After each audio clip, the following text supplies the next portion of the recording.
Dear people watching and listening, Assalamu alaikum. Kindly like and share this video and subscribe to my YouTube channel. The Road to Mecca by Muhammad Asad. To purchase this book, kindly check the links in the description. Start of Chapter 4. Voices. Section 1. We ride, and Zad sings. The dunes are lower now and wider spaced. Here and there the sand gives way to stretches of gravel and splintery basalt, and in front of us, far to the south, rise the shadowy outlines of hill ranges, the mountains of Jabal Shamar. The verses of Zad's song penetrate in a blurred way into my sleepiness, but precisely in the measure that the words escape me, they seem to gain a wider, deeper significance quite unrelated to their outward meaning.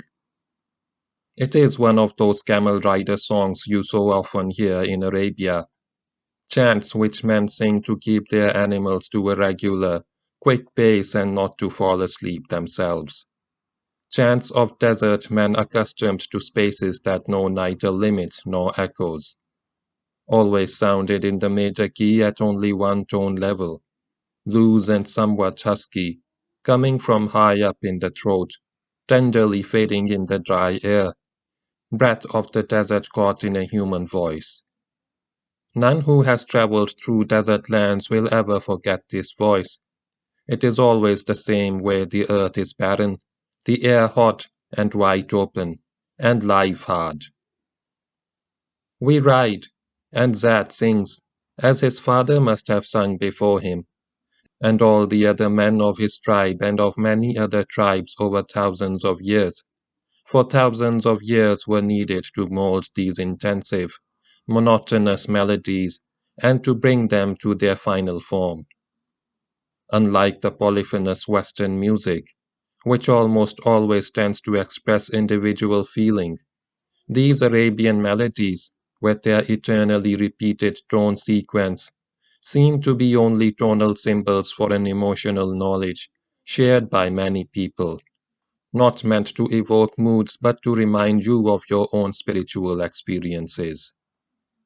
They were born very long ago, out of the atmosphere of the desert, the rhythms of the wind and of nomad life, the feel of wide expanses, the contemplation of an eternal present, and just as the basic things of human life always remain the same, these melodies are timeless and changeless.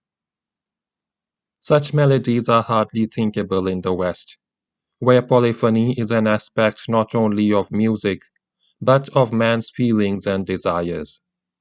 Cool climate, running waters, the sequence of 4 seasons.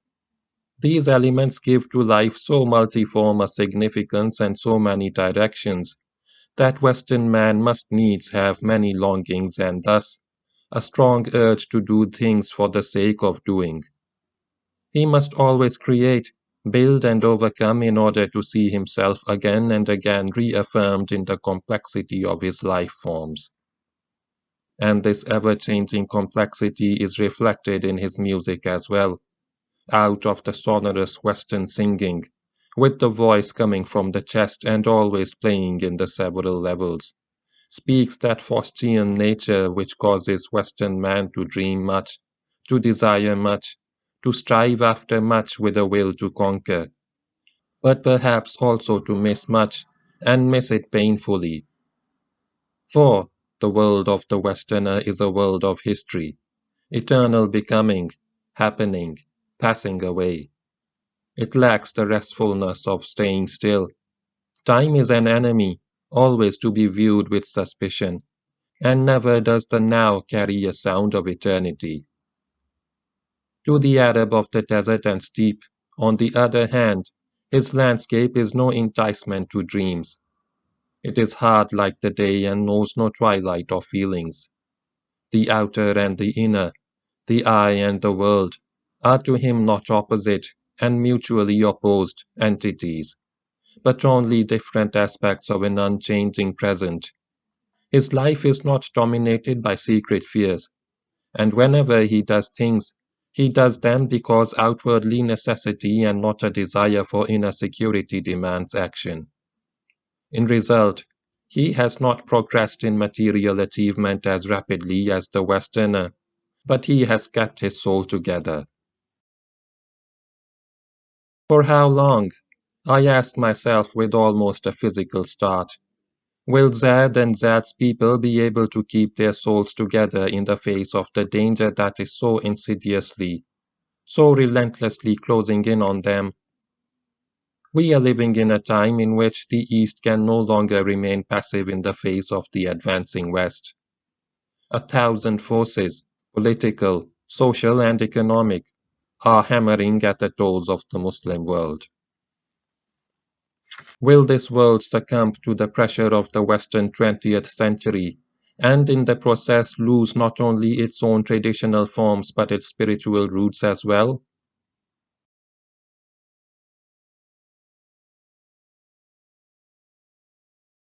Section 2.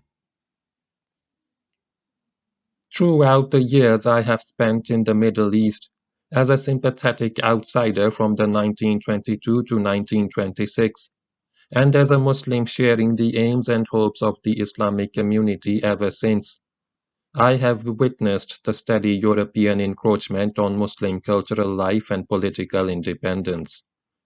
And wherever Muslim peoples try to defend themselves against this encroachment, European public opinion invariably labels their resistance, with an air of hurt innocence, as xenophobia.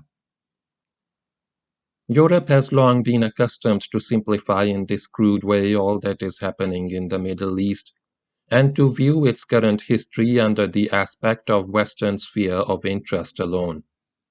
While everywhere in the West, outside of Britain, public opinion has shown much sympathy for the Irish struggle for independence or, outside of Russia and Germany, for Poland's dream of national resurrection, no such sympathy is ever extended to similar aspirations among the Muslims.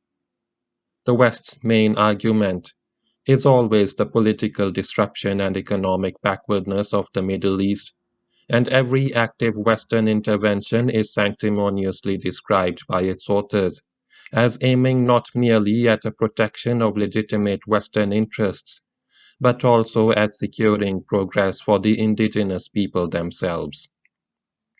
Forgetting that every direct and even benevolent intervention from outside cannot but disturb a nation's development. Western students of Middle Eastern affairs have always been ready to swallow such claims. They see only the new railroads built by colonial powers, and not the destruction of a country's social fabric. They count the kilowatts of new electricity, but not the blows to a nation's pride. The same people who would never have accepted Imperial Austria's civilizing mission as a valid excuse for her interventions in the Balkans indulgently accept a similar plea in the case of the British in Egypt, the Russians in Central Asia, the French in Morocco, or the Italians in Libya.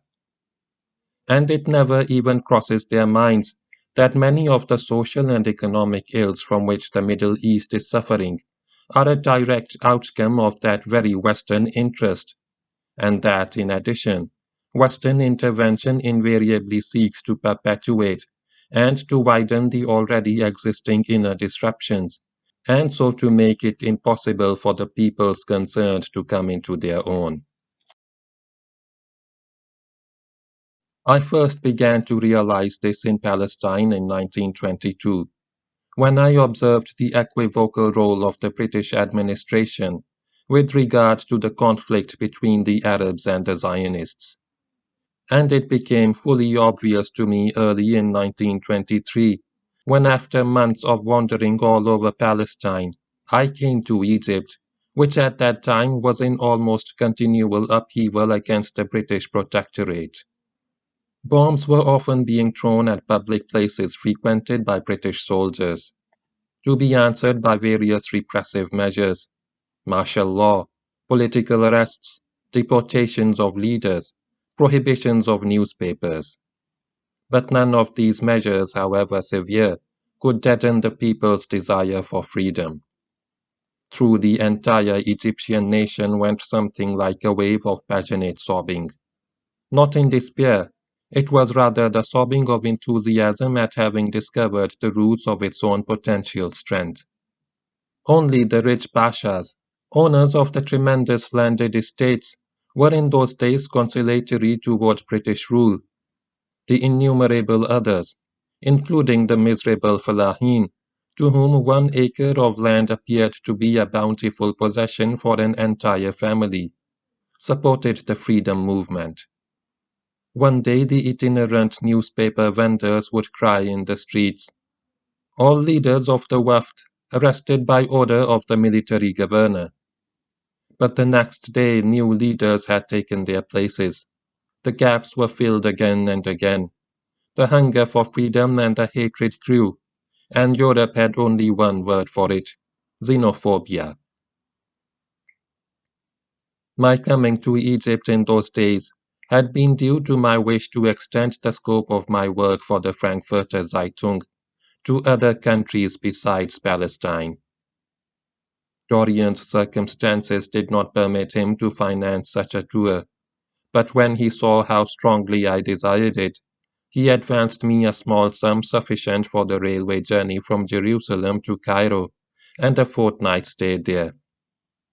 In Cairo I found lodgings in a narrow alley in a quarter inhabited mainly by Arab artisans and small Greek shopkeepers. The landlady was an old Triestine, tall, thick-set, cumbrous, grey. She drank from morning till evening heavy Greek wine, and floundered from one mood into another. Hers was a violent, passionate temperament that never seemed to have found itself, but she was friendly toward me and made me feel well in her presence. After a week or so, my cash was approaching its end. As I did not want to return so soon to Palestine and the safety of my uncle's house, I began to look around for some other means of subsistence. My Jerusalem friend, Dr. Dehan, had given me a letter of introduction to a businessman in Cairo, and to him I went in search of advice. He proved to be a large, genial Hollander with intellectual interests far exceeding his own sphere of activities. From Jacob Dehaan's letter he learned that I was a correspondent of the Frankfurter Zeitung, and when, at his request, I showed him some of my recent articles, he raised his eyebrows in astonishment. "Tell me, how old are you?" "22." "Then tell me something else, please. Who has helped you with these articles? Dehaan?" I laughed. "Of course not. I wrote them myself. I always do my work myself. But why do you doubt it?" He shook his head as if puzzled. "But it's astonishing. Where did you get the maturity to write such stuff? How do you manage to convey in a half sentence an almost mystical significance to things that are apparently so commonplace?" I was flattered beyond words at the implied compliment, and my self-esteem rose accordingly. In the course of our conversation, it transpired that my new-found acquaintance had no opening in his own business, but he thought he might be able to place me in an Egyptian firm with which he had dealings.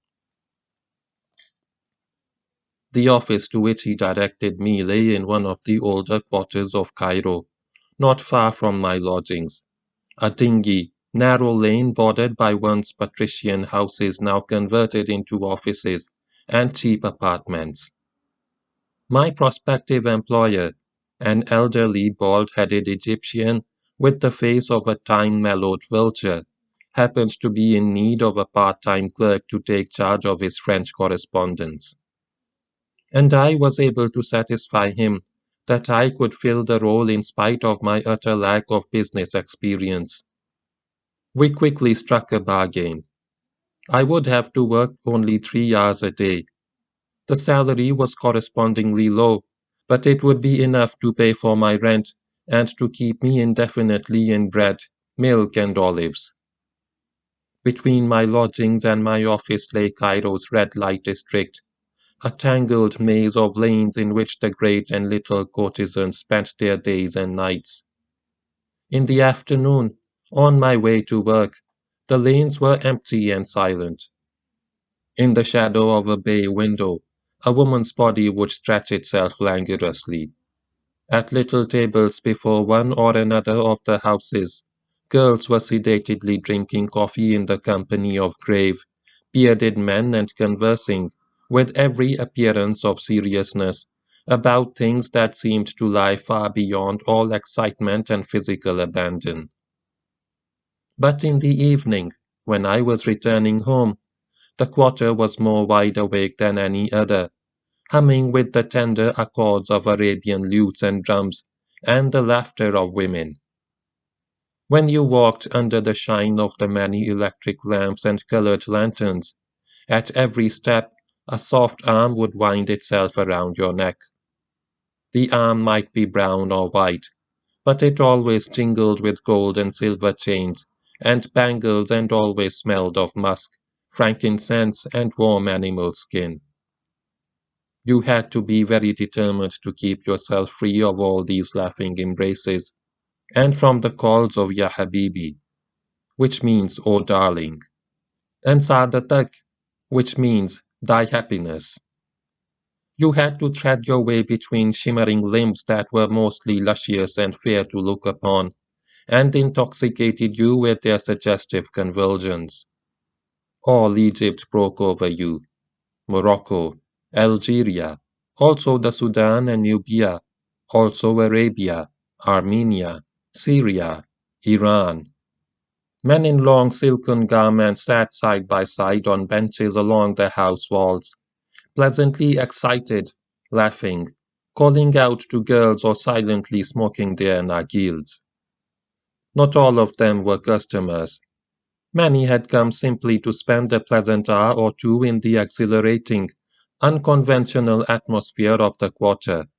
Sometimes you had to step back before a ragged dervish from the Sudan, who sang his begging songs with an entranced face and stiffly outstretched arms.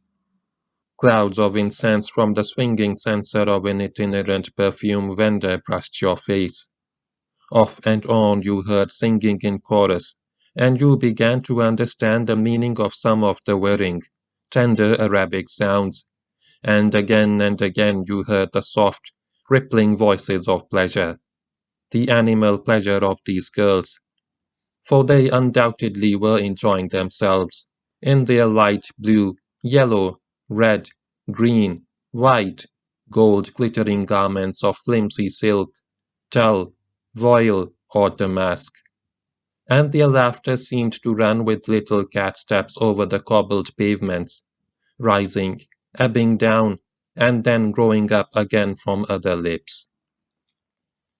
How they could laugh, these Egyptians! How cheerfully they walked day in, day out over the streets of Cairo, striding with swinging steps in their long, shirt-like jalabias that were striped in every color of the rainbow, light-heartedly, free-mindedly, so that one might have thought that all the grinding poverty and dissatisfaction and political turmoil were taken seriously only in a relative sense. The violent, explosive excitement of these people always seemed to be ready to make room, without any visible transition, for perfect serenity and even indolence, as if nothing had ever happened and nothing were amiss.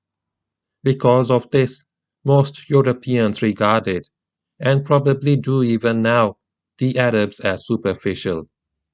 But even in those early days I realized that this contempt for the Arabs had grown out of the West's tendency to overestimate emotions that appear to be deep, and to denounce as superficial everything that is light, airy, unweighted.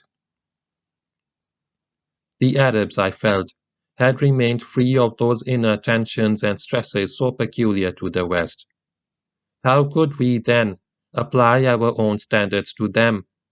If they seemed to be superficial, It was perhaps because their emotions flowed without friction into their behavior.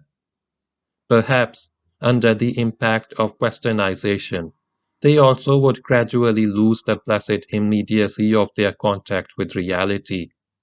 For although that Western influence acted in many ways as a stimulus and fertilizing agent on contemporary Arab thought, it inevitably tended to produce in the Arabs the same grievous problems that dominated the spiritual and social scene in the West. Opposite my house, so close that you could almost touch it, stood a little mosque with a tiny minaret, from which 5 times a day the call to prayer was sounded. A white turbaned man would appear on the gallery, raise his hands, and begin to chant, Allahu Akbar. God is the greatest, and I bear witness that Muhammad is God's messenger. Sallallahu alayhi wasallam. As he slowly turned toward the 4 points of the compass, the ring of his voice climbed upward, grew into the clear air, rocking on the deep, throaty sounds of the Arabic language, swaying, advancing, and retreating. The voice was a dark baritone, soft and strong, capable of a great range, but you could perceive that it was fervor and not art that made it so beautiful. This chant of the muazzin was the theme song of my days and evenings in Cairo, just as it had been the theme song in the old city of Jerusalem, and was destined to remain in all my later wanderings through Muslim lands. It sounded the same everywhere in spite of the differences of dialect and intonation, which might be evident in the people's daily speech, a unity of sound which made me realize in those days at Cairo how deep was the inner unity of all Muslims, and how artificial and insignificant were the dividing lines between them. They were one in their way of thinking and judging between right and wrong, and one in their perception of what constitutes the good life. It seemed to me that for the first time I had come across a community in which kinship between man and man was not due to accidents of common racial or economic interests, but to something far deeper and far more stable. A kinship of common outlook which lifted all barriers of loneliness between man and man. In the summer of 1923, enriched by a better understanding of Middle Eastern life and politics, I returned to Jerusalem. Through my good friend Jacob Dehan, I became acquainted with Amir Abdullah of neighboring Transjordan, who invited me to visit his country. There I saw for the first time a true Bedouin land. The capital, Amman, built on the ruins of Philadelphia, the Greek colony of Ptolemaeus Philadelphus, was at that time a little town of hardly more than 6,000 inhabitants. Its streets were filled with Bedouins, the real Bedouins of the open steppe, whom one rarely saw in Palestine, free warriors and camel breeders. Wonderful horses galloped through the streets. Every man was armed, carried a dagger in his sash and a rifle on his back. Circassian ox carts, for the town had been originally settled by Circassians, who had migrated there after the Russian conquest of their homeland in the 19th century, plodded heavily through the bazaar, which in spite of its smallness was full of a bustle and commotion worthy of a much larger city. As there were no adequate buildings in the town, Amir Abdullah lived in those days in a tent camp on a hill overlooking Amman. His own tent was somewhat larger than the others, and consisted of several rooms formed by canvas partitions and distinguished by utmost simplicity. In one of them, a black bearskin made a bed on the ground in a corner. In the reception room, a couple of beautiful camel saddles with silver inlaid pommels served as armrests when one sat on the carpet. Except for a Negro servant richly dressed in brocade, with a golden dagger in his belt, There was nobody in the tent when I entered it in the company of Dr. Riza Tawfiq Bey, the Amir's chief advisor. He was a Turk, formerly a university professor, and had been for 3 years before Kemal Atatürk, Minister of Education in the Turkish cabinet. Amir Abdullah, he told me, would be back in a few minutes. Just now he was conferring with some Bedouin chieftains about the latest Najdi raid into the southern Transjordan. Those Najdi Wahhabis, Dr. Riza explained to me, played within Islam a role not unlike that of the Puritan reformers in the Christian world, inasmuch as they were bitterly opposed to all saint worship and the many mystical superstitions that had crept into Islam over the centuries. They were also irreconcilable enemies of the Sharifian family, whose head was the Amir's father, King Hussein of the Hijaz. According to Riza Tawfiq Bey, the religious views of the Wahhabis could not be rejected out of hand. They did in fact come closer to the spirit of the Quran than the views prevalent among the masses in most of the other Muslim countries, and might thus in time exert a beneficial influence on the cultural development of Islam. The extreme fanaticism of these people, however, made it somewhat difficult for other Muslims to appreciate the Wahhabi movement fully, and this drawback, he suggested, might not be unwelcome to certain quarters, to whom a possible reunification of the Arab peoples was a dreadful prospect. A little later the Amir came in, a man of about 40 years, of middle size, with a short blond beard, stepping softly on small, black patent leather slippers, clad in loose Arab garments of swishing white silk with an almost transparent white woolen abaya over them. He said, "Ahlan wa sahlan," meaning family and plain. And that was the first time I heard this graceful Arabian greeting. There was something attractive and almost captivating in the personality of Amir Abdullah, a strong sense of humor, a warmth of expression, and a ready wit. It was not difficult to see why he was so popular in those days with his people. Although many Arabs were not happy about the role he had played in the British-inspired Sharifian revolt against the Turks, and regarded it as a betrayal of Muslims by Muslims, he had gained a certain prestige by his champions of the Arab cause against Zionism. And the day was yet to come when the twists and turns of his politics would make his name odious throughout the Arab world. Sipping coffee from minute cups that were handed round by the black retainer, we talked, occasionally assisted by Dr. Riza, who spoke fluent French, of the administrative difficulties in this new country of Transjordan, where everyone was accustomed to carry arms and to obey only the laws of his own clan. But, said the Amir, the Arabs have plenty of common sense. Even the Bedouins are now beginning to realize that they must abandon their old lawless ways if they want to be free from foreign domination. The intertribal feuds of which thou must have heard so often are now gradually subsiding. And he went on describing the unruly, uneasy Bedouin tribes which used to fight with one another on the slightest pretext. Their blood feuds often lasted for generations and sometimes, handed down from father to son, even for centuries, leading to ever new bloodshed and new bitterness after the original cause had almost been forgotten.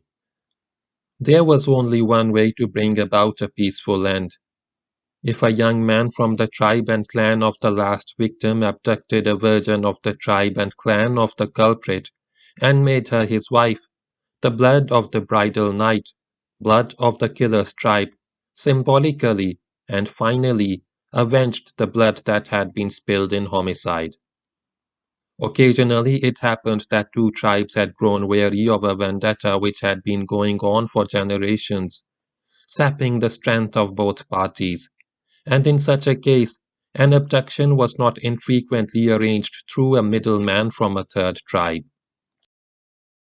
I have done even better than that, Amir Abdullah told me. I have established proper blood feud commissions, composed of trustworthy men who travel around the country and arrange the symbolic kidnappings and marriages between hostile tribes. But, and here his eyes twinkled, I always impress upon the members of these commissions to be very careful in the choice of the virgins, for I would not like to see internal family feuds arise on the grounds of the bridegroom's possible disappointment. A boy of perhaps 12 years appeared from behind a partition, swept across the dusky tent room with quick, noiseless steps and jumped without stirrup onto the prancing horse outside the tent, which a servant had been holding in readiness for him, the Amir's eldest son Talal. In his slim body, in his rapid vault onto the horse, in his shining eyes I saw it again, that dreamless contact with his own life which set the Arab so far apart from all that I had known in Europe. Observing my obvious admiration of his son, the Amir said, he, like every other Arab child, is growing up with but one thought in mind: freedom. We Arabs do not believe ourselves to be faultless or free from error, but we want to commit our errors ourselves and so learn how to avoid them, just as a tree learns how to grow right by growing, or as running water finds its proper course by flowing. We do not want to be guided to wisdom by people who have no wisdom themselves, who have only power and guns and money, and only know how to lose friends whom they could so easily keep as friends. At the time, in 1923, nobody could have foreseen the bitter antagonism which in later years would mar the relations between Amir Abdullah and his son Talal. The son hating his father's complacence with regard to British policies in the Arab world, and the father resenting his son's passionate outspokenness. Nor that I could see on that or on later occasions any signs of the mental disturbance in Talal that led to his enforced abdication from the throne of Jordan in 1952. I did not intend to remain indefinitely in Palestine, and it was again Jacob Dehan who helped me. Himself a journalist of established reputation, he had many connections all over Europe. His recommendation secured for me contracts with two small newspapers, one in Holland and the other in Switzerland, for a series of articles to be paid in Dutch guilders and Swiss francs. As these were provincial newspapers of no great standing, they could not afford to pay a large remuneration. But to me, whose habits were simple, the money I received from them appeared ample to finance my planned journey through the Near East. I wanted to go to Syria first, but the French authorities, so recently established there in the midst of a hostile population, were unwilling to give a visa to an Austrian ex-enemy alien. This was a bitter blow, but there was nothing I could do about it, and so I decided to go to Haifa and there to board a ship for Istanbul, which in any case was included in my program. On the train journey from Jerusalem to Haifa, a calamity befell me. I lost a coat containing my wallet and passport. All that I had left were the few silver coins in my trouser pocket. A voyage to Istanbul was, for the time being, out of the question. No passport, no money. Nothing remained but to return by bus to Jerusalem.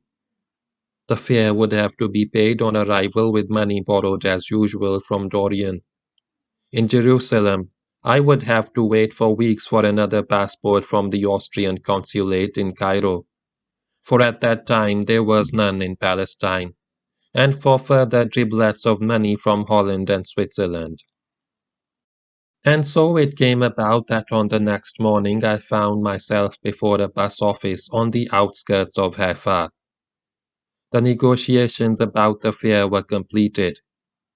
There was 1 hour until the departure of the bus, and to while away the time I paced up and down the road, deeply disgusted with myself and with the fate that had forced me into so ignominious a retreat. Waiting is always an evil thing, and the thought of returning to Jerusalem defeated, with my tail between my legs, was most galling. The more so as Dorian had always been skeptical about my ability to realize my plans on the basis of such meager funds. Moreover, I would not see Syria now, and God alone knew if I would ever come back to this part of the world. It was, of course, always possible that at some later date the Frankfurter Zeitung would finance another journey to the Middle East, and that one day the French might lift the embargo on ex-enemy aliens. But that was not certain, and in the meantime I would not see Damascus. Why, I asked myself bitterly, was Damascus denied to me? But was it really? Of course, no passport, no money. But was it absolutely necessary to have a passport and money? And having come so far in my thoughts, I suddenly stopped in my tracks. One could, if one had grit enough, travel on foot, availing oneself of the hospitality of Arab villagers, and one could perhaps somehow smuggle oneself across the frontier without bothering about passports and visas. And before I was quite aware of it, my mind was made up. I was going to Damascus. A couple of minutes sufficed to explain to the bus people that I had changed my mind and was not going to Jerusalem after all. It took me a few more to change into a pair of blue overalls and an Arab kufiya, the best possible protection against the Arabian sun, to stuff a few necessities into a knapsack, and to arrange for my suitcase to be dispatched to Dorian, COD, and then I set out on my long track to Damascus. The overwhelming sense of freedom that filled me was indistinguishable from happiness. I had only a few coins in my pocket. I was embarking on an illegal deed that might land me in prison. The problem of crossing the frontier lay ahead in a vague uncertainty. I was staking everything on my wits alone, but the consciousness of having placed all on a single stake made me happy. I walked on the road to Galilee. In the afternoon, the plain of Esdraelon lay on the right below me, flecked with rags of light and shadow. I passed through Nazareth and before nightfall reached an Arab village, shaded by pepper trees and cypresses. At the door of the first house sat 3 or 4 men and women. I stopped, asked whether this was a reina, and after a yes was about to move on, when one of the women called after me, Yazidi, wilt thou not refresh thyself? And, as if divining my thirst, stretched a pitcher of cold water toward me. When I had drunk my fill, one of the men, obviously her husband, asked me, Wilt thou not eat bread with us, and remain in our house overnight? They did not ask me who I was, where I was going, or what my business was, and I stayed overnight as their guest. To be a guest of an Arab, even school children hear about it in Europe. To be a guest of an Arab means to enter for a few hours, for a time truly and fully, into the lives of people who want to be your brothers and sisters. It is not a mere noble tradition which enables the Arabs to be hospitable in so effusive a way. It is their inner freedom. They are so free of distrust of themselves that they can easily open their lives to another man. They need none of the spacious security of the walls which in the West each person builds between himself and his neighbor. We supped together, men and women, sitting cross-legged on a mat around a huge dish filled with a porridge of costly crushed wheat and milk. My hosts tore small pieces from large, paper-thin loaves of bread, with which they deftly scooped up the porridge without ever touching it with their fingertips.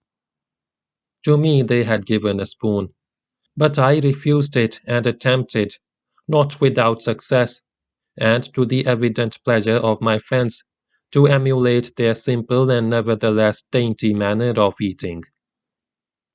When we lay down to sleep, about a dozen people in one and the same room, I gazed at the wooden beams above me from which strings of dried peppers and eggplant were hanging, at the many niches in the walls filled with brass and stoneware utensils, at the bodies of sleeping men and women, and asked myself whether at home I could ever have felt more at home.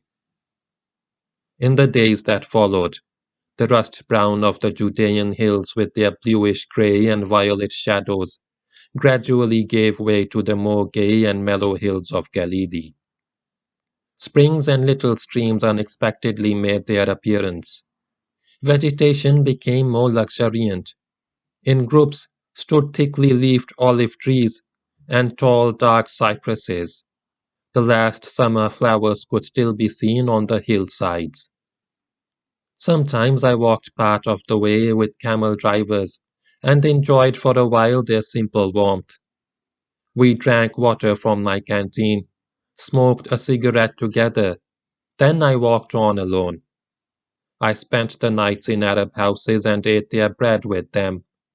I tramped for days through the hot depression along the Lake of Galilee and through the soft coolness around Lake Huel, which was like a mirror of metal, with silvery mists slightly reddened by the last rays of the evening sun that hovered over the water. Near the shore lived Arab fishermen in huts built of straw mats loosely slung around a framework of branches. They were very poor, but they did not seem to need more than these airy huts, the few faded garments on their backs, a handful of wheat to make bread, and the fish they caught themselves. And always they seemed to have enough to ask the wanderer to step in and eat with them. The northernmost point in Palestine was the Jewish colony of Metula, which I had learned earlier was a kind of gap between British administered Palestine and French Syria. On the basis of an agreement between the two governments, these and two neighboring colonies were shortly to be incorporated into Palestine. During those few weeks of transition, Metula was not effectively supervised by either of the two governments, and thus appeared to be an ideal place from which to slip into Syria. It was, I understood, only later on the highways that identification papers would be demanded of the traveler. The Syrian control was said to be very strict. It was practically impossible to go far without being stopped by gendarmes. As Metula was officially still considered part of Syria, every one of its adult inhabitants held, like everywhere in the country, an identity certificate issued by the French authorities. To secure such a paper for myself became my most pressing task. I made some discreet inquiries and was finally guided to the house of a man who might be prepared to part with his certificate for a consideration. He was a large person in his late 30s and was described as such in the crumpled and greasy document which he pulled out of his breast pocket. But as the paper bore no photograph, the problem was not insoluble. "How much do you want for it?" I asked. £3. I took from my pocket all the coins I possessed and counted them. They came to 55 piastres. That is a little over half a pound. "This is all I have," I said. "As I must keep something for the rest of my journey, I can give you no more than 20 piastres," which was exactly 1/15 of what he had demanded. After some minutes of haggling, we settled on 35 piastres, and the document was mine. It consisted of a printed sheet with two columns, one French and the other Arabic, the relevant data having been inserted in ink on the dotted lines. The personal description did not bother me much, for as is usual with such descriptions, it was wonderfully vague. But the age mentioned was 39, while I was 23 and looked 20. Even a very careless police officer would immediately notice the discrepancy, and so it became necessary to change the age entry. Now, if it had been mentioned in one place only, the change would not have been so difficult. But unfortunately, it was given in French as well as in Arabic. Despite my careful penning, I achieved what could only be described as an unconvincing forgery. To anybody with eyes in his head, it would be obvious that the figures had been altered in both columns. But that could not be helped. I would have to rely on my luck and the negligence of the gendarmes. Early in the morning, my business friend led me to a gully behind the village, pointed to some rocks about half a mile beyond, and said, "There is Syria." I made my way across the gully. Although the hour was early, it was very hot. It must also have been hot to the old Arab woman who sat under a tree near the rocks beyond which was Syria, for she called out to me in a husky, brittle voice, "Wouldst thou give a drink of water to an old woman, son?" I unslung my freshly filled canteen and gave it to her. She drank avidly and then handed it back to me, saying, "May God bless thee. May he keep thee secure and lead thee to thy heart's goal." "Thanks, mother. I do not want more than that."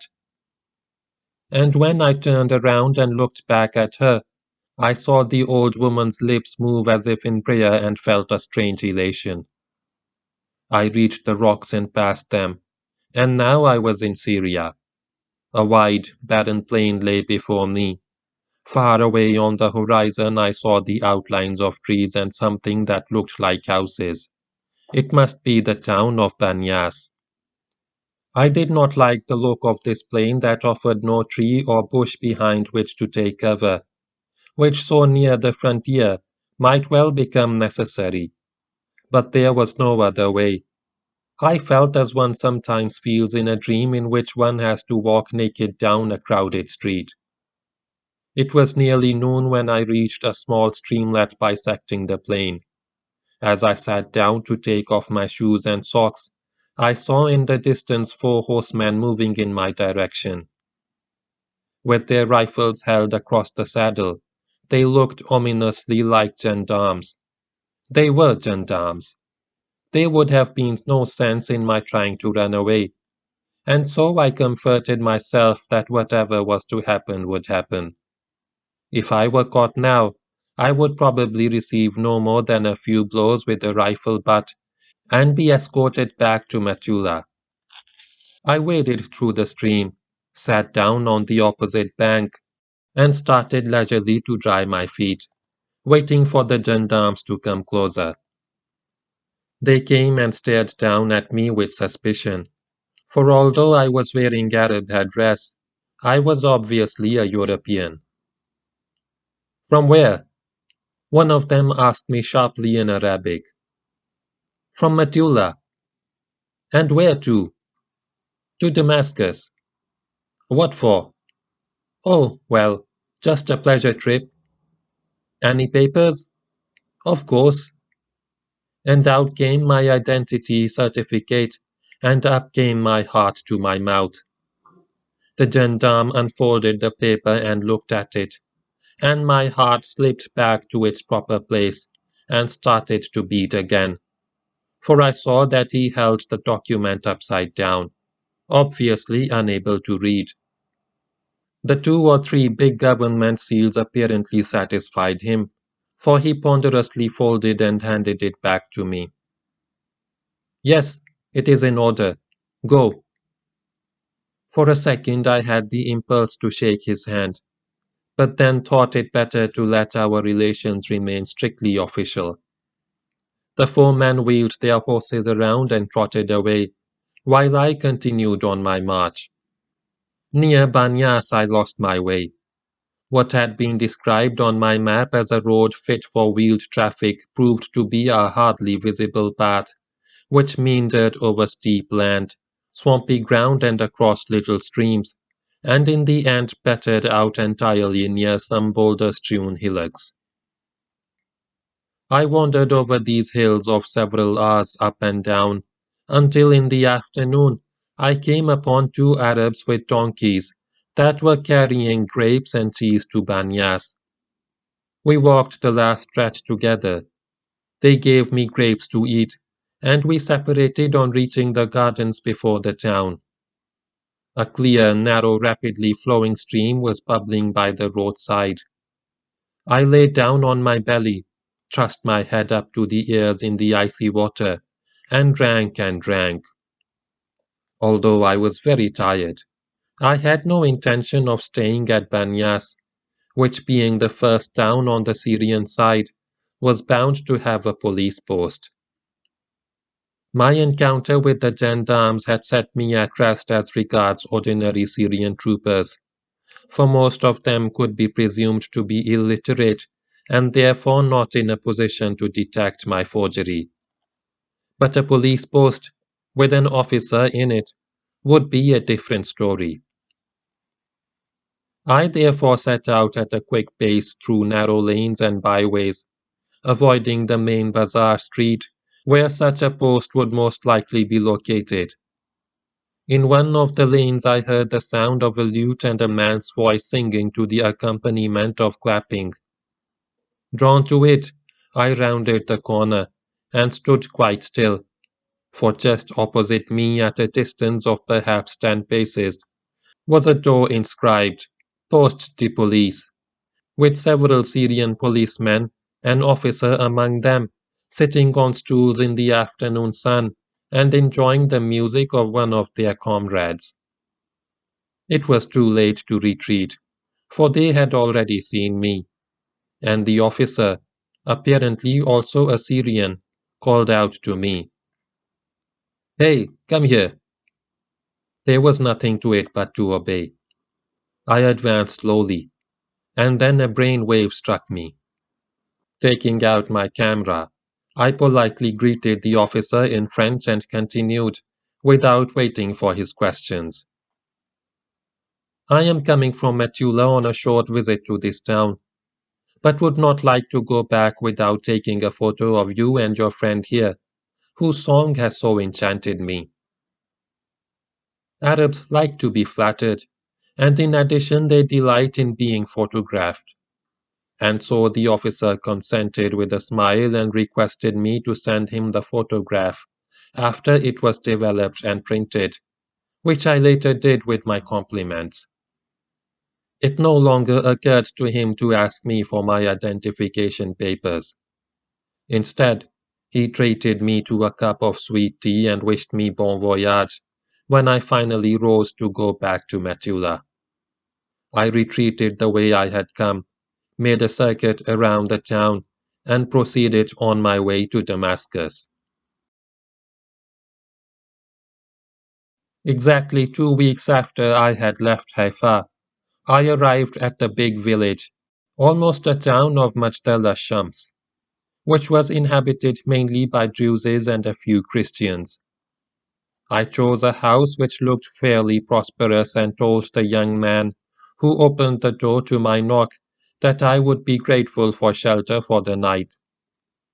With the usual ahlan wa sahlan, the door was opened wide, and within a few minutes I found myself accepted into the small household. As I was now deep in Syria, with several possible ways leading to Damascus, I decided to take my Jewish host into my confidence and ask his advice.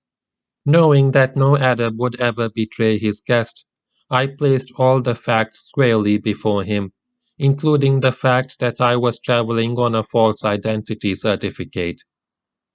I was told that it would be extremely risky for me to travel on the highway, because from here onward it was patrolled by French gendarmes, who would not let me pass as easily as the Syrians had done. "I think I will send my son with thee," said my host, pointing toward the young man who had opened the door to me, "and he will guide thee across the mountains and help thee to avoid the roads." After the evening meal, we sat down on the open terrace before the house and discussed the route we should take next morning. On my knees was spread the small-scale German map of Palestine and Syria, which I had brought with me from Jerusalem, and I was trying to follow on it the course indicated by my Jewish friend. While we were thus occupied, a man in the uniform of a police officer, evidently a Syrian, came strolling along the village street. He had appeared so suddenly from around a corner that I had hardly time enough to fold the map, let alone hide it from his view. The officer seemed to recognize a stranger in me, for after passing our terrace with a nod to my host, he turned back at the next corner and slowly walked towards us. "Who are you?" he asked in French in a not unkind voice. I repeated my usual rigmarole about being a colonist from Metula on a pleasure trip, and when he demanded to see my identity certificate, I had to give it to him. He looked at the paper attentively, and his lips twisted in a grin. "And what is it that you have in your hand?" he continued, pointing to the folded German map. I said that it was nothing of importance, but he insisted on seeing it. Unfolding it with the deft fingers of a man accustomed to handling maps, looked at it for a few seconds, folded it carefully, and handed it back to me with a smile. Then he said in broken German, "During the war I served in the Turkish army side by side with the Germans." And he saluted in the military fashion, grinned once again, and walked away. "He has understood that thou art an Alemanni. He likes them, and hates the French. He won't bother thee."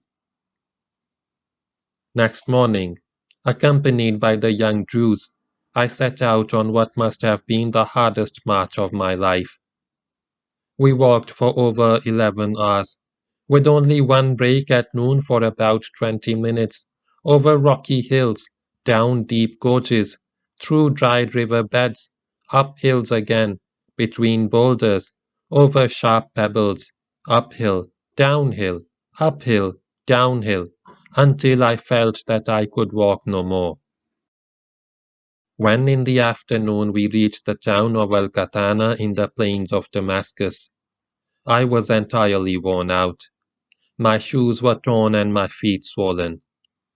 I wanted to stop overnight at the place, but my young friend advised strongly against it. There were too many French police around, and as it was a town and not a village, I would not so easily find shelter without attracting attention. The only alternative was to secure a ride in one of the automobiles that plied for hire between here and Damascus. I had still my 20 piastres. During the entire journey from Haifa, I had had no need to spend a single penny, and 20 piastres happened to be the fare for a car ride to Damascus. In the ramshackle office of the transport contractor, in the main square of the town, I was informed that I would have to wait for about half an hour until the next car left. I parted from my friendly guide, who embraced me like a brother and set out immediately on the first stage of his way home. Sitting with my knapsack by my side near the door of the booking office, I dozed off under the rays of the late afternoon sun, only to be rudely awakened by someone shaking me by the shoulder. A Syrian gendarme. The usual questions came, followed by the usual answers, but the man was apparently not quite satisfied and told me, "Come with me to the police station and talk there to the officer in charge." I was so tired that it no longer mattered to me whether I was discovered or not. The officer in the station room proved to be a big, burly French sergeant, his tunic unbuttoned, behind a desk on which stood an almost empty bottle of arrack and a dirty glass. He was completely, angrily drunk and glared with the bloodshot eyes at the policeman who had brought me in. "What is it now?" The policeman explained in Arabic that he had seen me, a stranger, sitting in the main square, and I explained in French that I was not a stranger, but a law-abiding citizen. "Law-abiding citizen?" the sergeant shouted. "You people are scamps, vagabonds who walk up and down the country only to annoy us. Where are your papers?" As I was fumbling with stiff fingers for the identity certificate in my pocket, he banged his fist on the table and bellowed, "Never mind, get out of here." And as I was closing the door behind me, I saw him reach for his glass and bottle. After the long, long march, what a relief, what an ease to ride, no, almost glide, in a car from Al-Katana over the broad highway into the orchard-covered plain of Damascus. On the horizon lay my goal, an endless sea of tree tops, with a few shining domes and minarets faintly visible against the sky. Far away, somewhat to the right, stood a solitary naked hill, its crest still lighted by the sun, while soft shadows were already creeping up its base. Above the hill, a single cloud, narrow, long, glittering dusk, steep, distant pale blue sky. Over the plain a dove grey golden against the mountains to our right and to our left. A light air. Then tall fruit gardens enclosed by mud walls. Riders, carts, carriages, soldiers, French soldiers. The dusk became green like water. An officer rode by on a motorcycle, with his huge goggles resembling a deep-sea fish. Then the first house. Then Damascus, a surf of noise after the silence of the open plain. The first lights were leaping up in windows and streets. I felt a gladness such as I could not remember. But my gladness came to an abrupt end as the car stopped beyond the poste de police on the outskirts of the city. "What is the matter?" I asked the driver by my side. "Oh, nothing. All cars coming from outside must report to the police on arrival." A Syrian policeman emerged from the station and asked, "From where are you coming?" "Only from Al-Katana," replied the driver. "Oh, well, in that case go on." For this was obviously only local traffic. The driver let in his clutch with a grind. We moved on and I breathed freely once more. But at that moment someone called out from the street, "The top is loose!" And a few paces beyond the poste de police, the driver stopped the aged car to attend to the open top that had flopped down on one side. And a few paces beyond the poste de police, the driver stopped the aged car to attend to the open top that had flopped down on one side. While he was thus engaged, the policeman approached us idly once again, apparently interested in no more than the driver's mechanical problem. Then, however, his glance alighted on me, and I saw with a stiffening of my whole body that his eyes became alert. He was looking me up and down, came closer, and squinted at the floor of the car where my knapsack lay. "Who art thou?" he asked suspiciously. I began, "From Metula." But the policeman was shaking his head unbelievingly. Then he whispered something to the driver. I could make out the words, "English soldier, deserter." And for the first time it dawned upon me that my blue overalls, my brown kufiya with its gold-threaded eagle and my military-type knapsack, which I had bought in a junk shop in Jerusalem, closely resembled the outfit of the Irish constabulary employed in those days by the government of Palestine. And I also remember that there was an agreement between the French and British authorities to extradite their respective deserters. In my broken Arabic, I tried to explain to the policeman that I was no deserter, but he waved aside my explanations. Explain all this to the inspector. And so I was obliged to go into the police station, while the driver, with a muttered apology for not being able to wait for me, started the car and disappeared from view. The inspector was out for the time being, but I was told would be back any moment. I had to wait in a room which contained only a bench, and apart from the main entry, two other doors. Over one of them was inscribed Gardien de prison, meaning prison guard, and over the other simply prison, meaning prison. Amid these very unpropitious surroundings, I waited for over half an hour, each minute more and more convinced that this was my journey's end, for inspector sounded much more ominous than simply officer. If I were now discovered, I would have to spend some time, perhaps weeks, in gaol as under trial prisoner. Then I would receive the customary sentence of 3 months. After serving it, I would have to march on foot, accompanied by a mounted gendarme, back to the frontier of Palestine. And to top it all, I might expect an eviction from Palestine as well for breaking passport regulations. The gloom in the waiting room was nothing compared with the gloom within me. Suddenly I heard the whir of a motor car. It stopped before the station gate.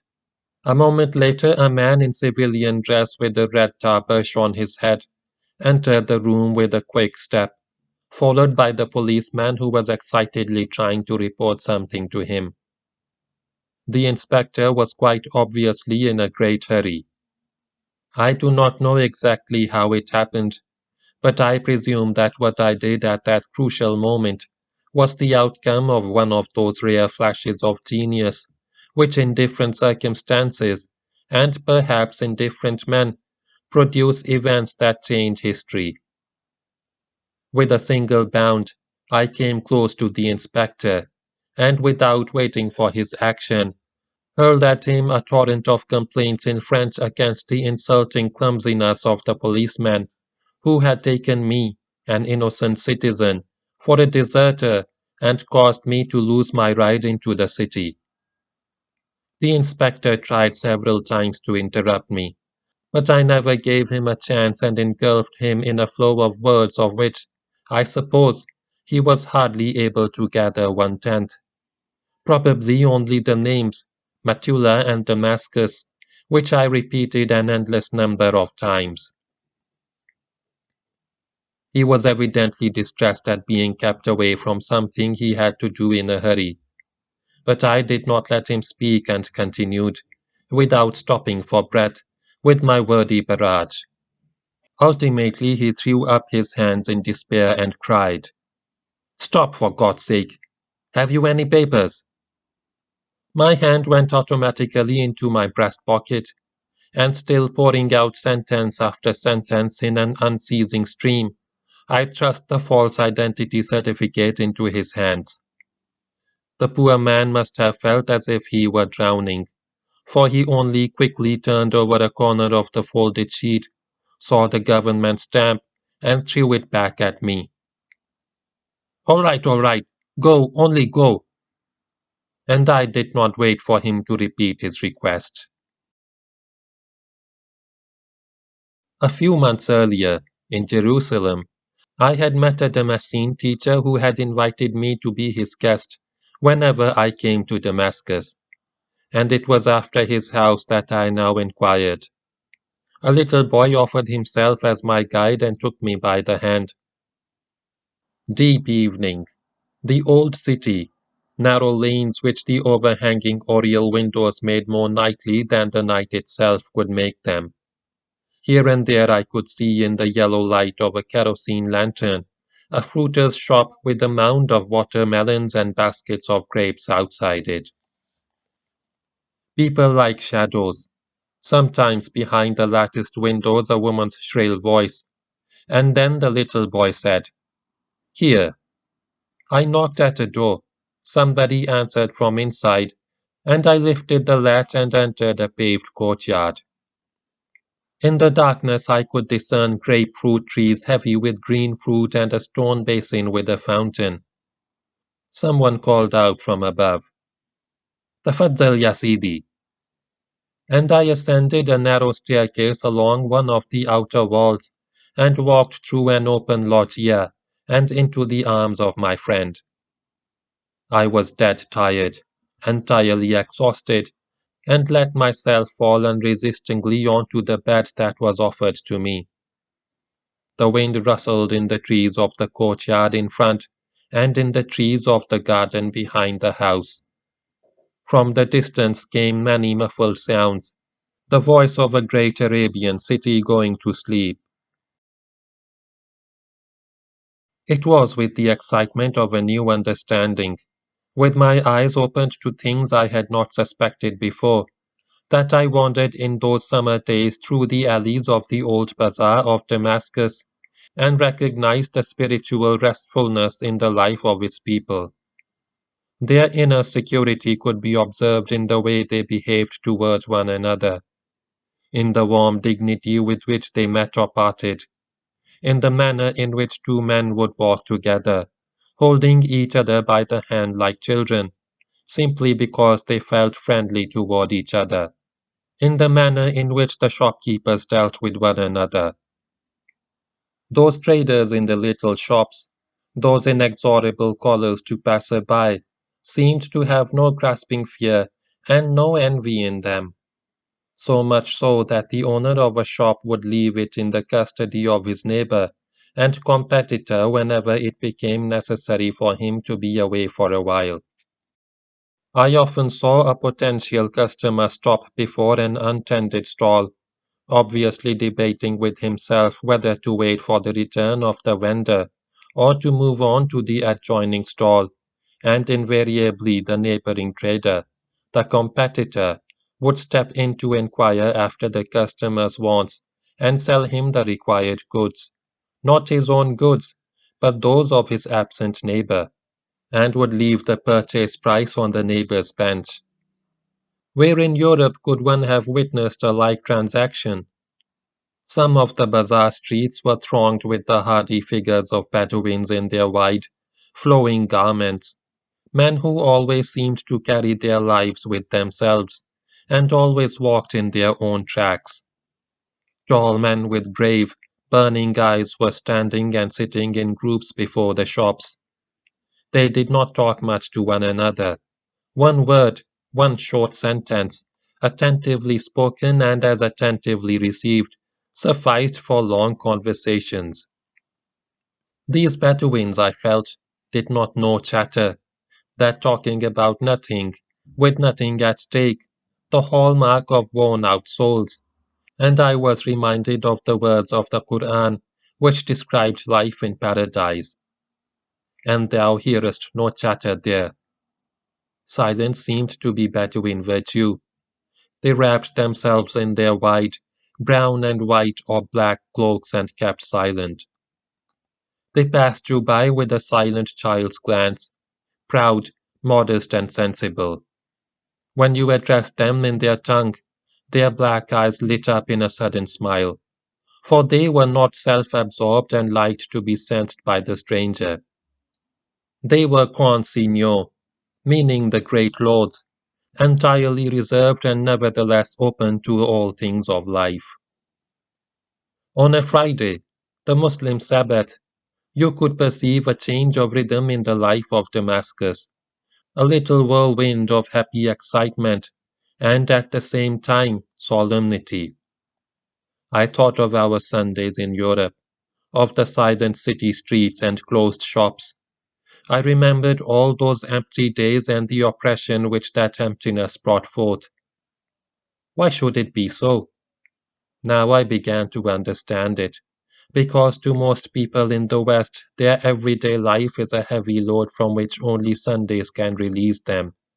Sundays is no longer a day of rest, but has become an escape into the unreal, a deceptive forgetfulness behind which, double heavy and threatening, the weekday lurks. To the Arabs, on the other hand, Friday did not seem to be an opportunity to forget their workdays. Not that the fruits of life fell easily and without effort into the laps of these people, but simply because their labors, even the heaviest, did not seem to conflict with their personal desires. Routine for the sake of routine was absent. Instead, there was an inner contact between a working man and his work, and so respite became necessary only if one got tired. Such a consonance between man and his work must have been envisaged by Islam as the natural state of affairs, and therefore no obligatory rest had been prescribed for Friday. The artisans and small shopkeepers in the Damascus bazaars worked for a few hours, abandoned their shops for a few hours during which they went away to the mosque for their noon prayers, and afterward met with some friends in a cafe. Then they would come back to their shops and work again for a few hours in glad relaxation, everyone just as he pleased.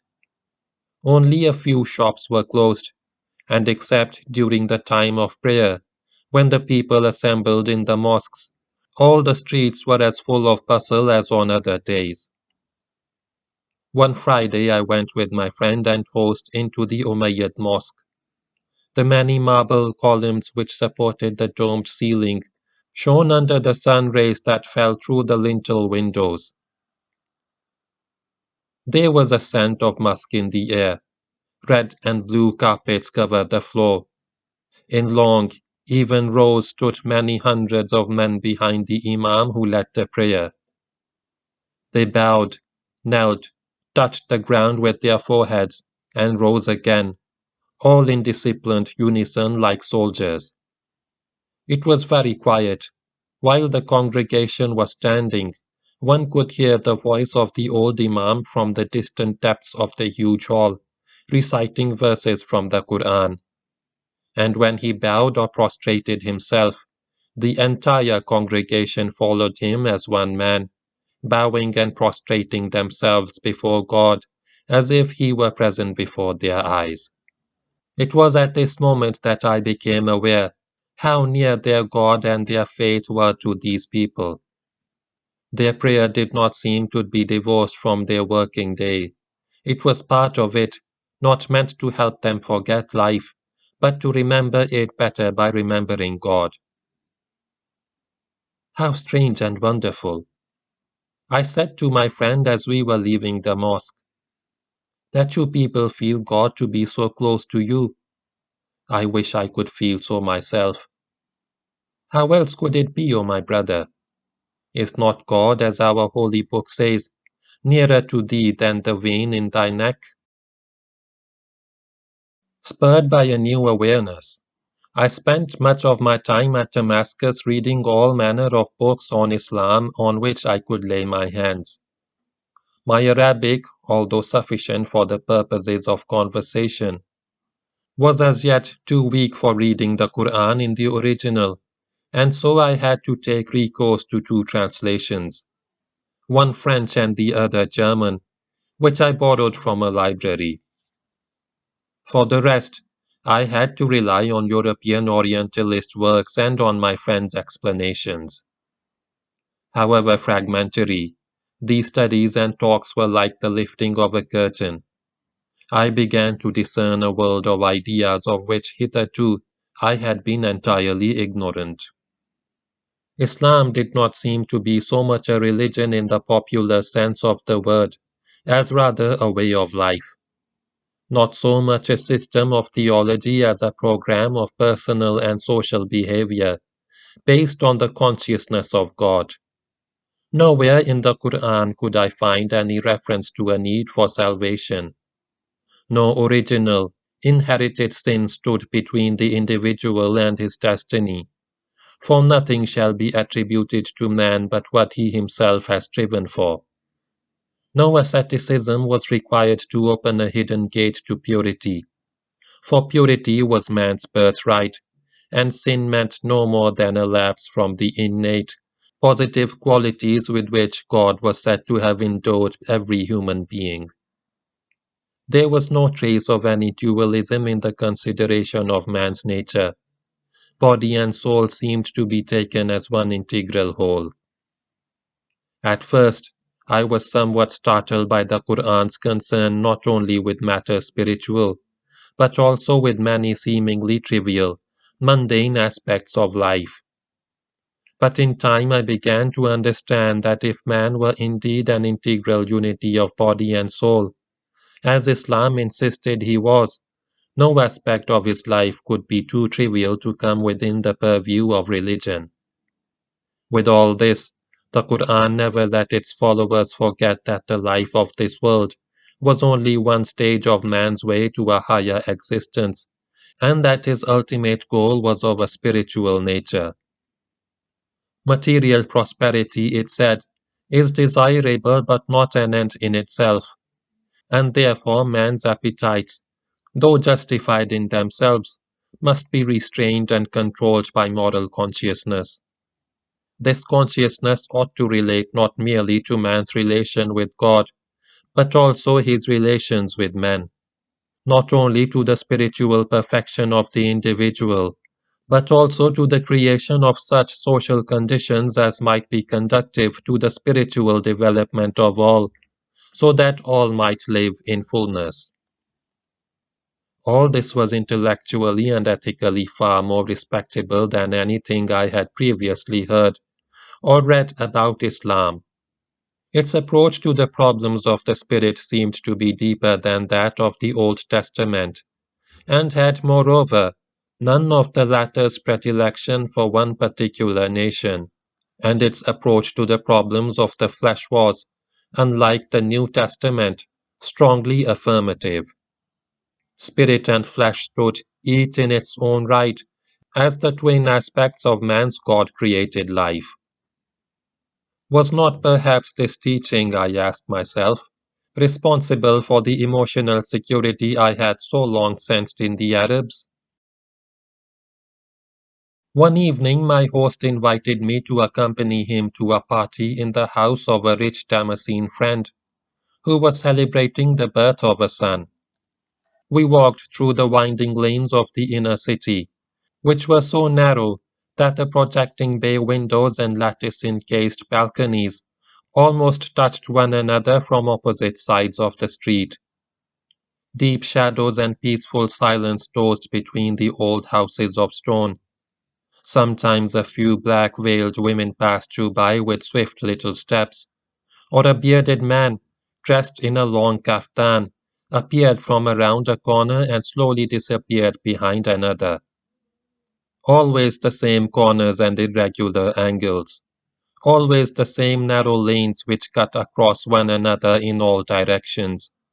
Always promising to lead to astounding revelations, and always opening into another, similar lane. But the revelation did come in the end. My friend and guide stopped before a nondescript wooden door set in a blank, mud-plastered wall and said, "Here we are," knocking with his fist against the door. It opened with a squeak. A very old man bade us welcome with a toothlessly mumbled "Ahlan, ahlan wa sahlan," and through a short corridor with two right-angle turns, we entered the courtyard of the house that from outside had resembled nothing so much as a mud-colored barn. The courtyard was wide and airy, paved like a huge chessboard with white and black marble slabs. In a low, octagonal basin in the center a fountain was playing and splashing. Lemon trees and oleander bushes, set in small openings in the marble pavement, spread their blossom and fruit-laden branches all over the courtyard and along the inner house walls, which were covered from base to roof with alabaster reliefs of the most delicate workmanship, displaying intricate, geometrical patterns and leafy arabesques, interrupted only by windows framed in broad, lace-like openwork of marble. On one side of the yard the walls were recessed to form, about 3 feet above ground level, a deep niche the size of a large room, accessible by broad marble steps. Along the three-walled sides of this niche, called Liwan, ran low brocaded divans, while on the floor a costly carpet was spread.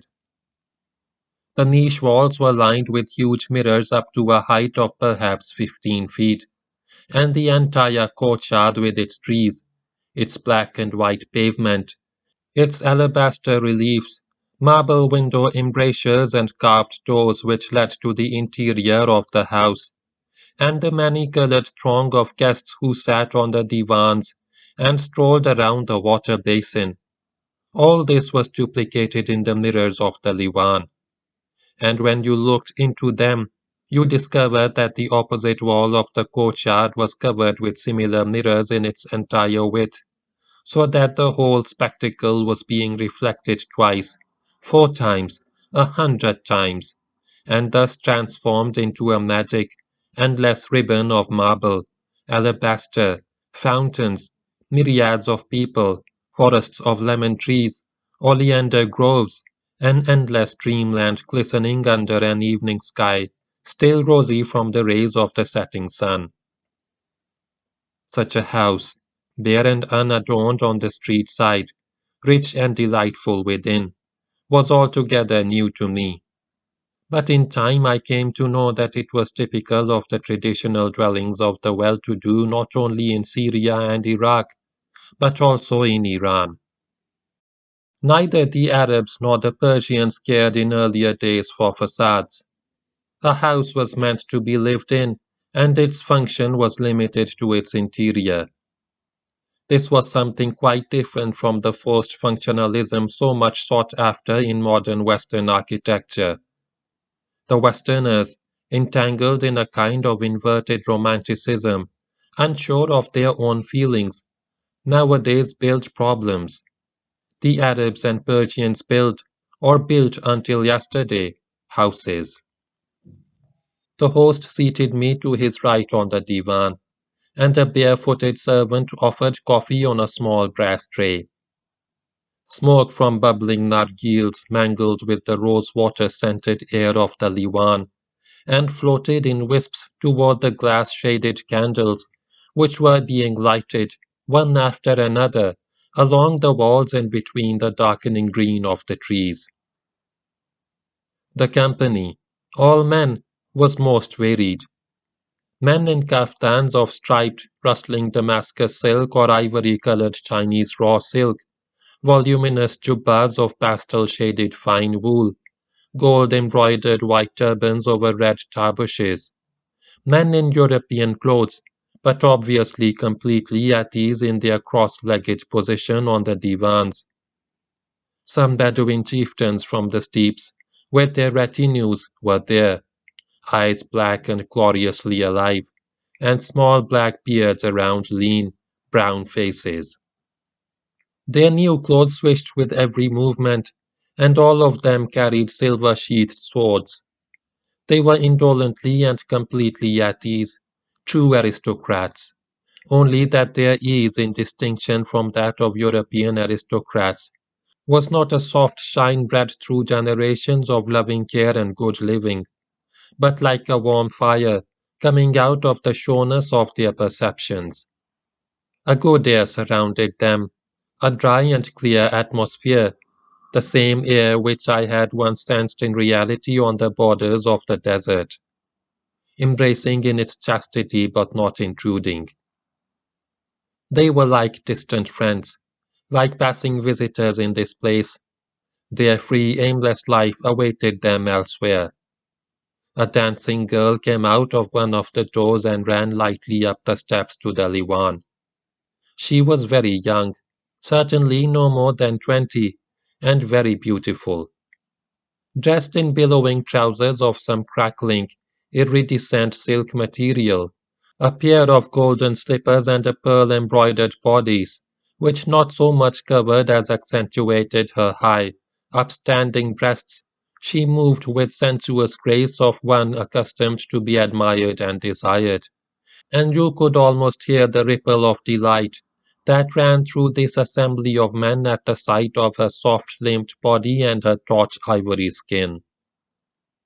She danced to the accompaniment of a hand drum wielded by the middle-aged man who had entered the Liwan immediately behind her, one of those traditional, lascivious dances so beloved in the East, dances meant to evoke slumbering desires and to give promise of a breathless fulfillment. "Oh, thou wonderful! Oh, thou strange!" murmured my host. Then he slapped my knee lightly and said, "Is she not like soothing balm on a wound?"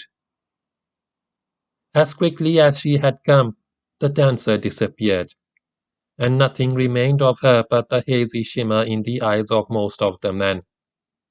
Her place on the carpet in the Liwan was taken by 4 musicians, some of the best in all Syria, I was told by one of the guests. One of them held a long-necked lute, another a flat, single-headed drum, like a timbrel without jingles, the third an instrument that resembled a zither, and the fourth an Egyptian tambour, something like a very wide brass bottle with a bottom of drum skin.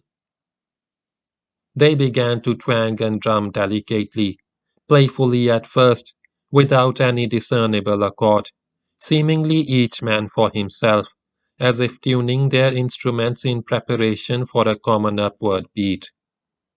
He with the zither drew his finger-tips lightly several times over the strings from high to low with a subdued, harp-like effect. The tambour player drummed softly, stopped, and drummed again. The man with the lute struck, as if absent-mindedly, a few low, sharp chords in quick successions, chords that seemed only by accident to coincide with the dry, monotonously repeated beat of the timbrel and to draw the tambour into a hesitant response to the strumming of the strings, now of the lute, now of the zither, and therefore you became quite aware of it. A common rhythm had bound the 4 instruments together, and a melody took shape. A melody? I could not say. It rather seemed to me that I was not so much listening to a musical performance as witnessing an exciting happening. Out of the chirping tones of the string instruments, there grew up a new rhythm, rising in a tense spiral and then suddenly falling down, like the rhythmic rising and falling of a metallic object, faster and slower, softer and stronger, in dispassionate persistence, in endless variations, this one uninterrupted happening, this acoustic phenomenon which trembled in a restrained intoxication, grew up, spread out powerfully, went to the head, and when it suddenly broke off in the midst of a crescendo, how early, much too early! I knew I was imprisoned. The tension of this music had imperceptibly enwrapped me. I had been drawn into these tones which in their apparent monotony recalled the eternal recurrence of all things existing, and knocked at the doors of your own feelings and called forth, step by step, all that had been moving in you without your knowledge, laid bare something that had always been there, and now became obvious to you with a vividness that made your heart pound. I had been accustomed to Western music, in which the entire emotional background of the composer is drawn into each individual composition, reflecting in every one of its moods all the other possible moods. But this Arabian music seemed to flow from a single level of consciousness, from a single tension that was nothing but tension, and could therefore assume personal modes of feeling in every listener. After a few seconds of silence, the tambour rumbled again, and the other instruments followed. A softer sway, a more feminine rhythm than before. The individual voices adjusted themselves more closely to each other, warmly enfolded one another, and as if bound together in a spell, became more and more excited.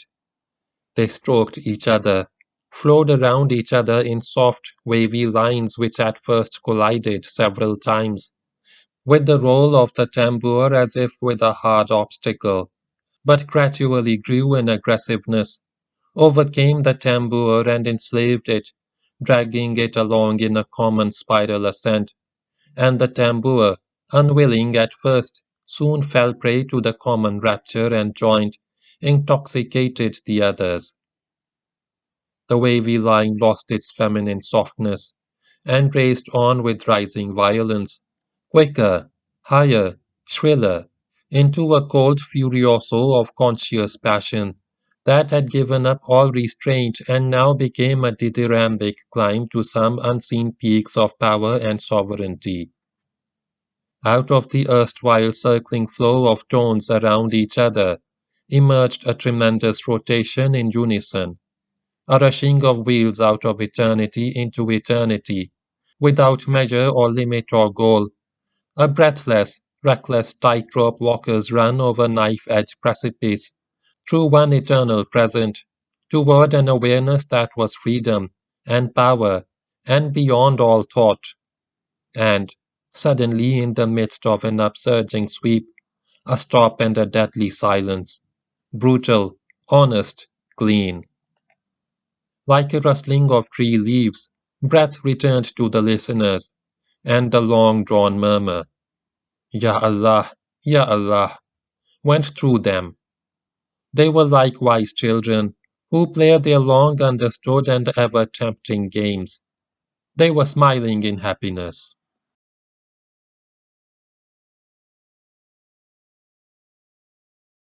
Section 3. We ride and Zad sings, almost the same rhythm, always the same monotonous melody. For the soul of the Arab is monotonous, but not in sense of poverty of imagination. He has plenty of that, but his instinct does not go like that of a Western man after wit, three-dimensional space and the simultaneity of many shades of emotion. True Arabian music speaks desire to carry, each time a single emotional experience to the utmost end of its reach. To this pure monotony, this almost sensual desire to see feeling intensified in a continuous, ascending line, the Arabian character owes its strength and its faults. Its faults, for the world wants to be experienced emotionally in space as well, and its strength, for the faith in the possibility of an endless linear ascent of emotional knowledge, can in the sphere of the mind lead nowhere but to God.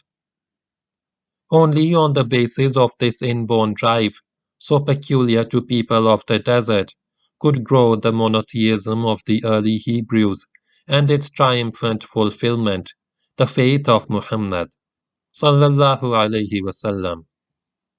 Behind both stood the motherly desert. End of chapter 4.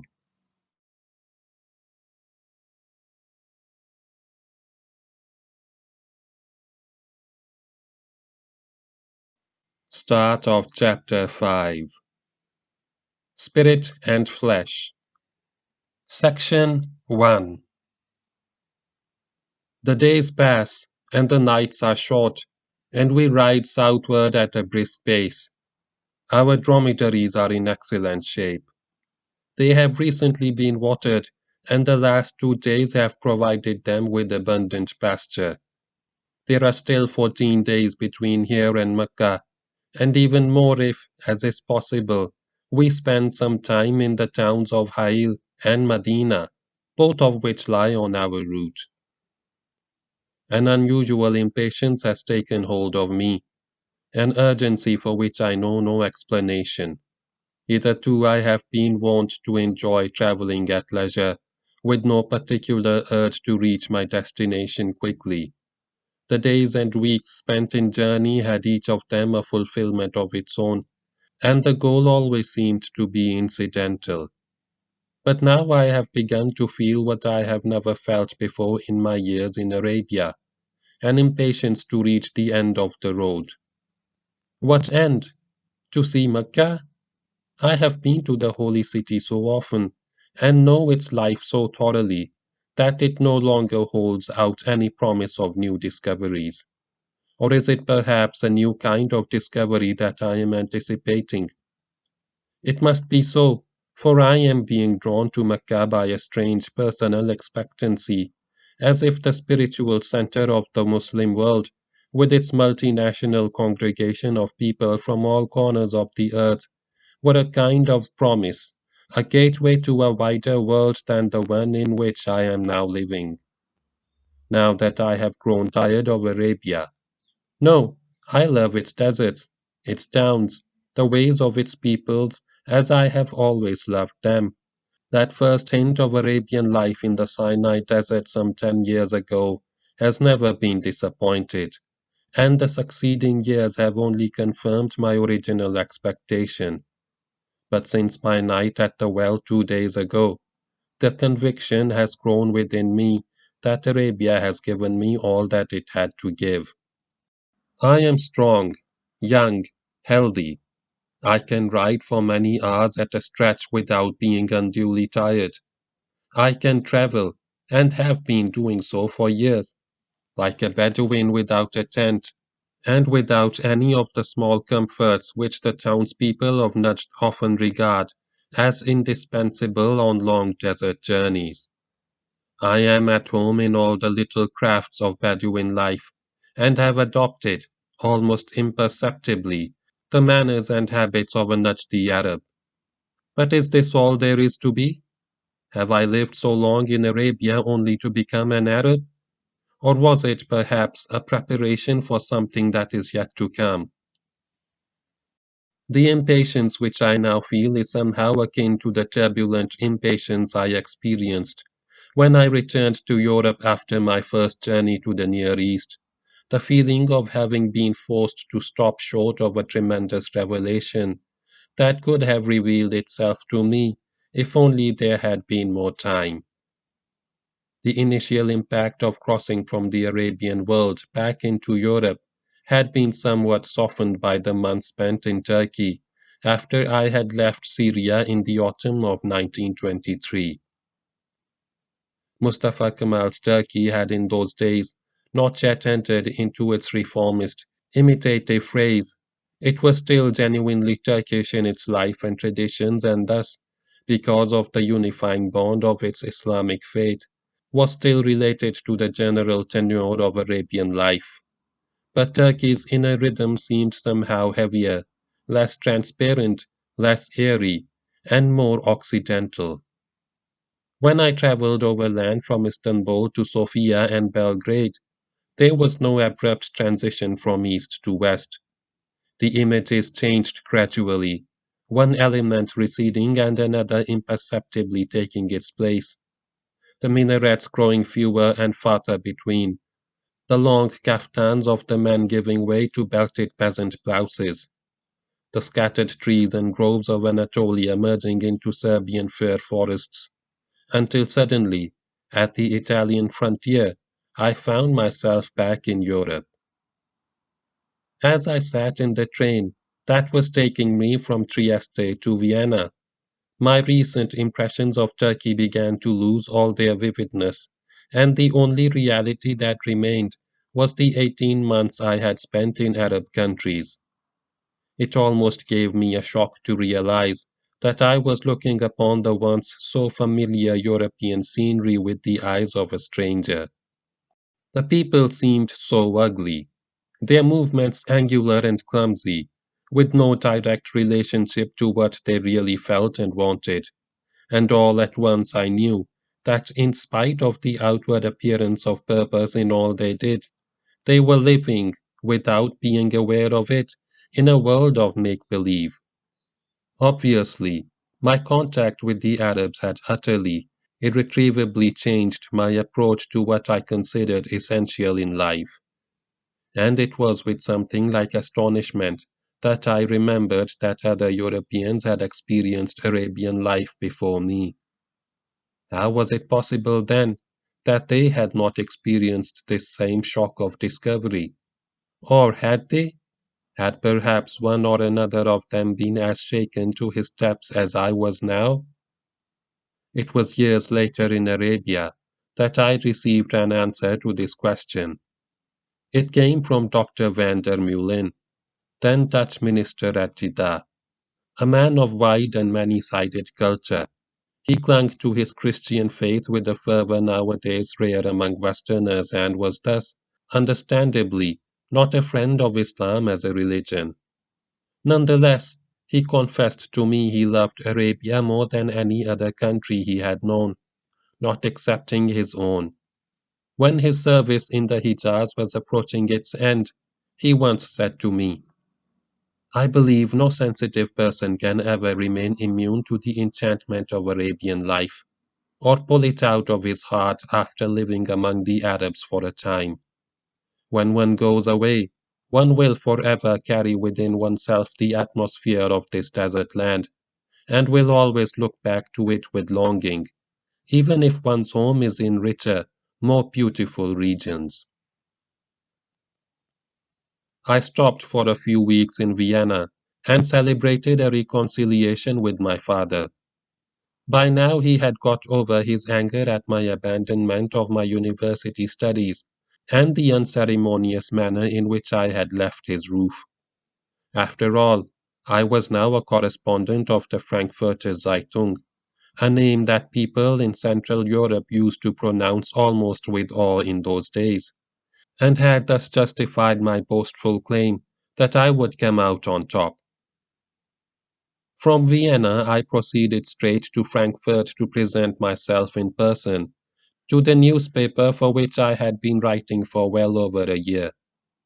I did this with a great deal of self assurance, for the letters from Frankfurt had made it evident that my work was appreciated, and it was with a feeling of having definitely arrived that I entered the sombre, old fashioned edifice of the Frankfurter Zeitung and sent up my card to the editor in chief, the internationally famous Dr. Heinrich Simon.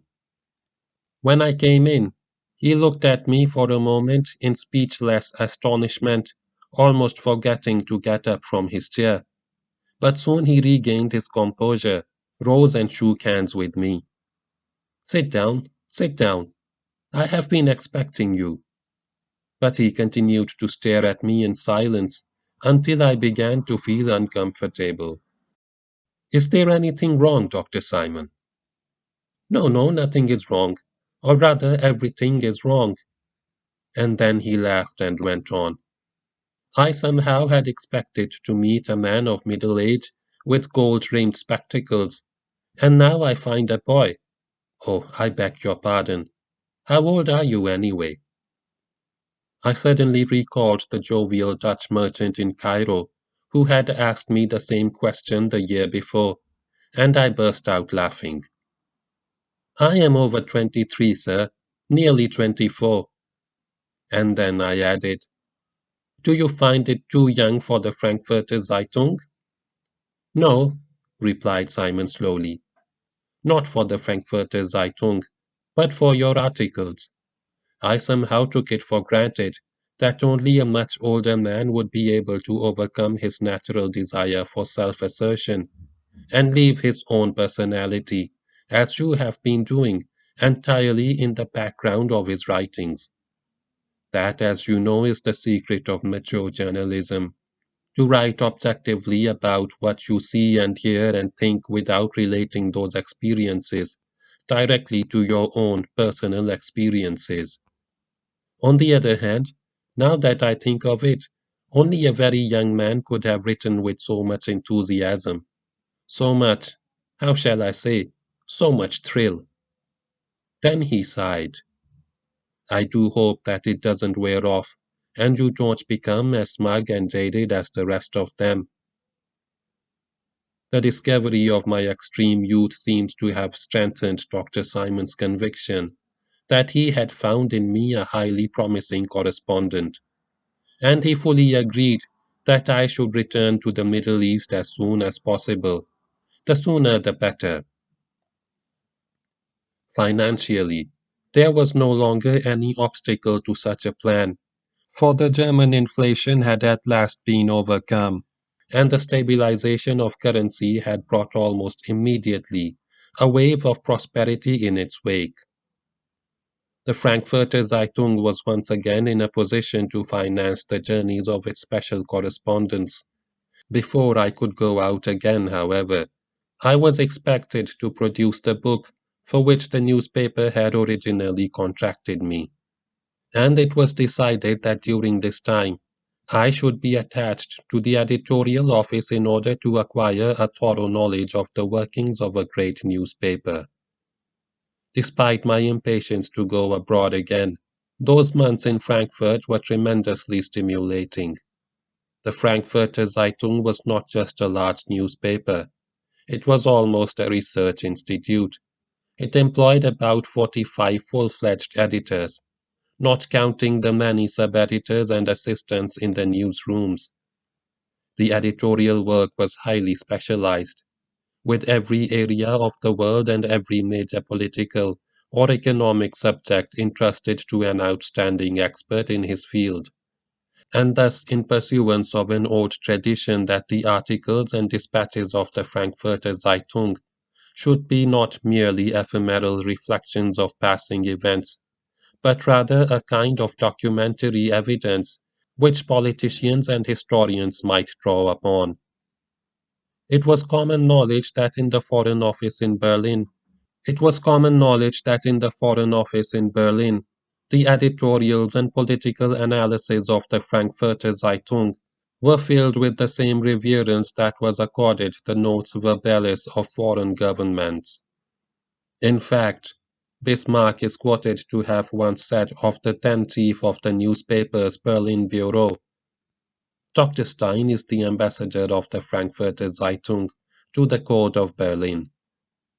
To be a member of such an organization was very gratifying indeed to a man of my age, the more so as my hesitant views about the Middle East were met with serious attention by the editors, and often became the subject of the daily editorial conferences. And the final triumph came on the day when I was asked to write an editorial on a current Middle Eastern problem. My work at the Frankfurter Zeitung gave a strong impetus to my conscious thinking. With greater clarity than ever before, I began to relate my Eastern experiences to the Western world of which I was once again a part. Just as some months earlier, I had discovered a connection between the emotional security of the Arabs and the faith they professed. It now began to dawn upon me that Europe's lack of inner integration and the chaotic state of its ethics might be an outcome of its loss of contact with the religious faith that had shaped Western civilization. Here I saw was a society in search of a new spiritual orientation after it had abandoned God.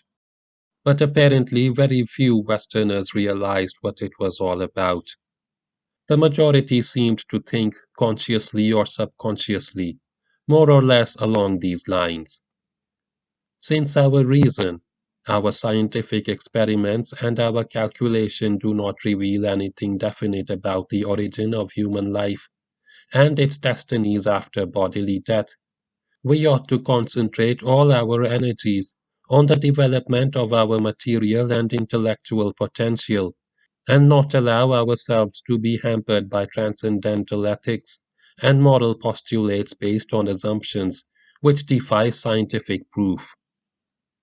Thus, while Western society did not expressly deny God, it simply no longer had room for him in its intellectual system. In earlier years, after I had become disappointed with the religion of my ancestors, I had given some thought to Christianity.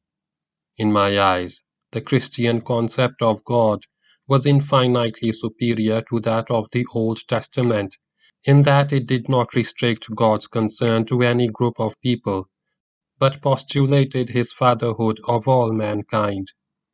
There was, however, an element in the Christian religious view that detracted from the universality of its approach, the distinction it made between the soul and the body, the world of faith and the world of practical affairs.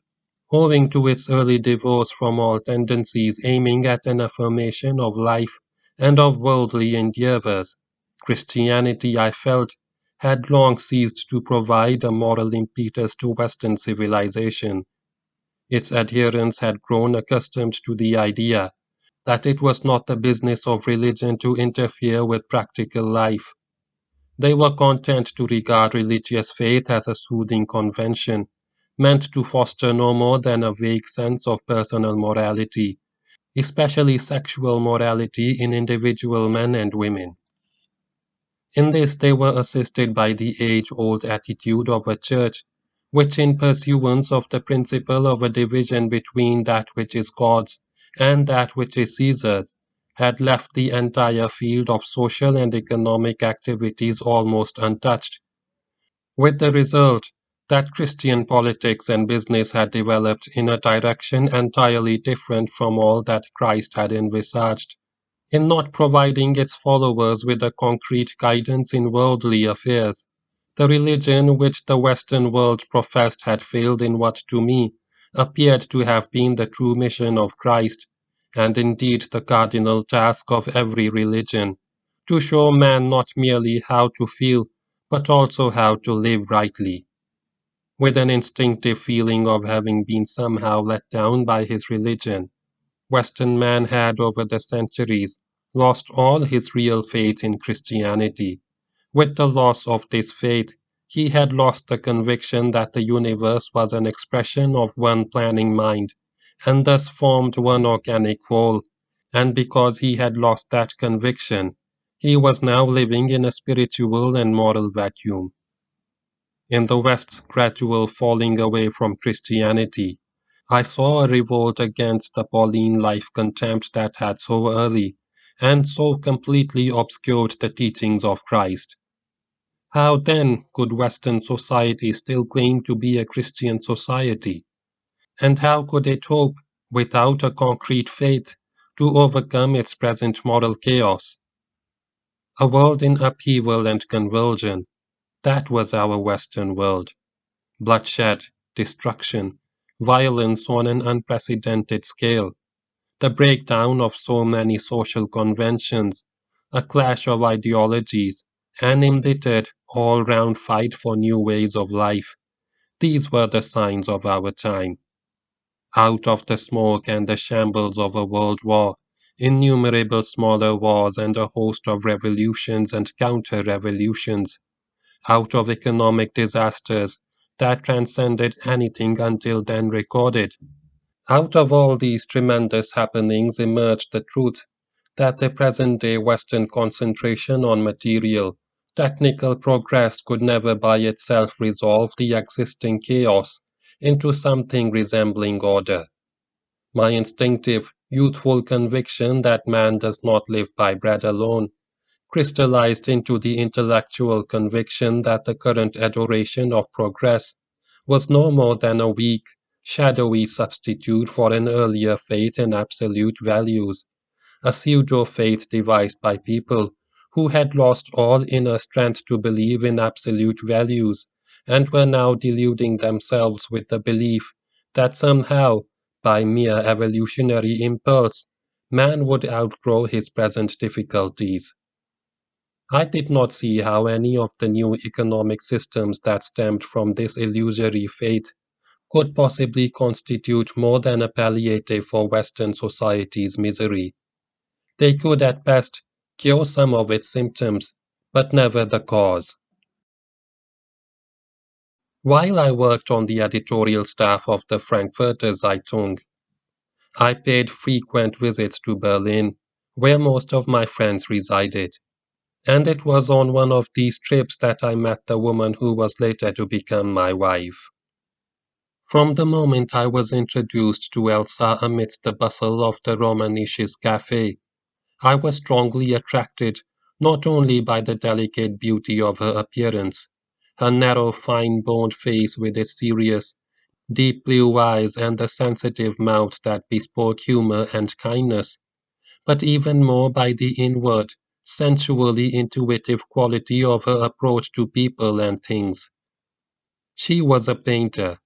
Her work, which I later came to know, may not have been outstanding, but it bore the same imprint of serene intensity that expressed itself in all her words and gestures.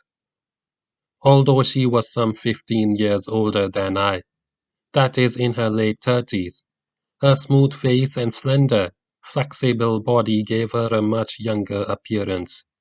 She was probably the finest representative of the pure Nordic type I have ever encountered, having all its clearness and sharpness of outline with none of the angularity and stolidity that so often goes with it. She descended from one of those old Holstein families, which might be described as the North German equivalent of the English yeomanry, but the unconventional freedom of her manner had caused the yeoman earthiness to give way to a quite un-Nordic warmth and flair. She was a widow and had a 6-year-old son, to whom she was greatly devoted. The attraction must have been mutual from the very outset, for after that first meeting we saw each other very often. Filled as I was with my recent impressions of the Arab world, I naturally communicated them to Elsa, and she, unlike most of my other friends, displayed an extraordinary understanding and sympathy for the strong but as yet inchoate feelings and ideas which these impressions had produced in me. So much so that when I wrote a kind of introduction to the book, in which I was describing my Near Eastern travels, I felt as if I were addressing myself to her. When a European travels in any country of Europe which he has never seen before, he continues to move within his own, though perhaps somewhat widened environment, and can easily grasp the difference between the things that habit has made familiar to him and the newness that now comes his way. For whether we are German or Englishmen, and whether we travel through France, Italy, or Hungary, the spirit of Europe unifies us all. Living as we do within a well-defined orbit of associations, we are able to understand one another and to make ourselves understood through those associations, as if through a common language. We call this phenomenon community of culture. Its existence is undoubtedly an advantage, but like all advantages that stem from habit, this one is occasionally a disadvantage as well, for sometimes we find that we are wrapped up in that universal spirit as if in cotton wool, that we are lulled by it into a laziness of the heart, that it has made us forget the tightrope walk of our earlier, more creative times, that reaching out after intangible realities. In those earlier times they would perhaps have been called intangible possibilities, and the men who went out in search of them, whether discoverers or adventurers or creative artists, were always seeking only the innermost springs of their own lives. We latecomers are also seeking our own lives, but we are obsessed by the desire to secure our own life before it unfolds itself, and we dimly suspect the sin that lies hidden in such endeavor. Many Europeans begin to feel it today, the terrible danger of avoiding dangers. In this book I am describing a journey into a region whose difference from Europe is too great to be easily bridged, and difference is, in a way, akin to danger. We are leaving the security of our true uniform environment, in which there is little that is unfamiliar and nothing that is surprising, and entering into the tremendous strangeness of another world. Let us not deceive ourselves. In that other world, we may perhaps comprehend this or that of the many colorful impressions that come our way, but we can never, as we might in the case of a Western country, consciously grasp the total picture. It is more than space that separates us from the people of that other world. How to communicate with them? It is not enough to speak their language. In order to comprehend their feel of life, one would have to enter into their environment fully and begin to live within their associations. Is this possible? And would it be desirable? It might be, after all, a bad bargain to exchange our old, familiar habits of thought for strange, unfamiliar ones. But are we really excluded from that world? I do not think so. Our feeling of exclusion rests mainly on an error peculiar to our Western way of thinking. We are wont to understand the creative value of the unfamiliar, and are always tempted to do violence to it, to appropriate it, to take it over on our own terms, into our own intellectual environment. It seems to me, however, that our age of disquiet no longer permits such cavalier attempts. Many of us are beginning to realize that cultural distance can and should be overcome by means other than intellectual rape. It might be perhaps be overcome by surrendering our senses to it.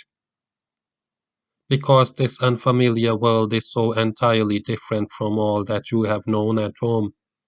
Because it offers so much that is strikingly strange in image and sound. It brushes you sometimes if you permit yourself to be attentive, with a momentary remembrance of things long known and long forgotten, those intangible realities of your own life. And when this breath of remembrance reaches you from beyond the abyss that separates your world from that other, that unfamiliar one, you ask yourself whether it is not perhaps herein, and only herein, that the meaning of all wandering lies. To become aware of the strangeness of the world around you, and thereby to reawaken your own personal forgotten reality. And because Elsa intuitively understood what I tried so inadequately, like one who gropes in darkness, to convey in these stammering words, I strongly felt that she, and she alone, could understand what I was after, and could help me in my search.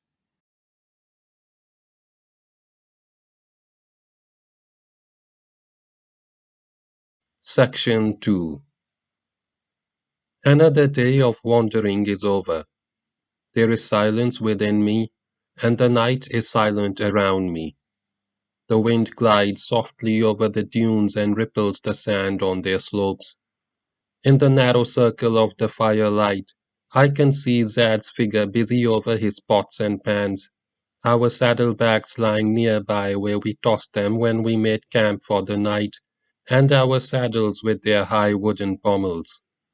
A little beyond, already melting into the darkness, the crouching bodies of the two dromedaries, tired after the long march, their necks stretched on the sand, and still farther beyond, only faintly visible under the starlight, but as near to you as your own heartbeat, the empty desert. There are many more beautiful landscapes in the world, but none, I think, that can shape man's spirit in so sovereign a way. In its hardness and sparseness, the desert strips our desire to comprehend life of all subterfuges, of all the manifold delusions with which a more bountiful nature may entrap man's mind, and cause him to project his own imageries into the world around him. The desert is bare and clean and knows no compromise.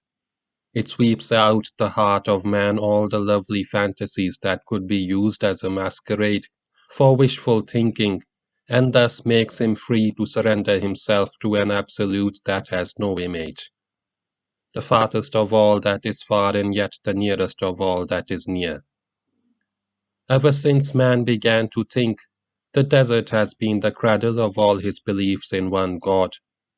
True, even in softer environments and more favorable climes have men had, time and again, an inkling of his existence and oneness, as for instance, in the ancient Greek concept of Moira, the indefinable power behind and above the Olympian gods.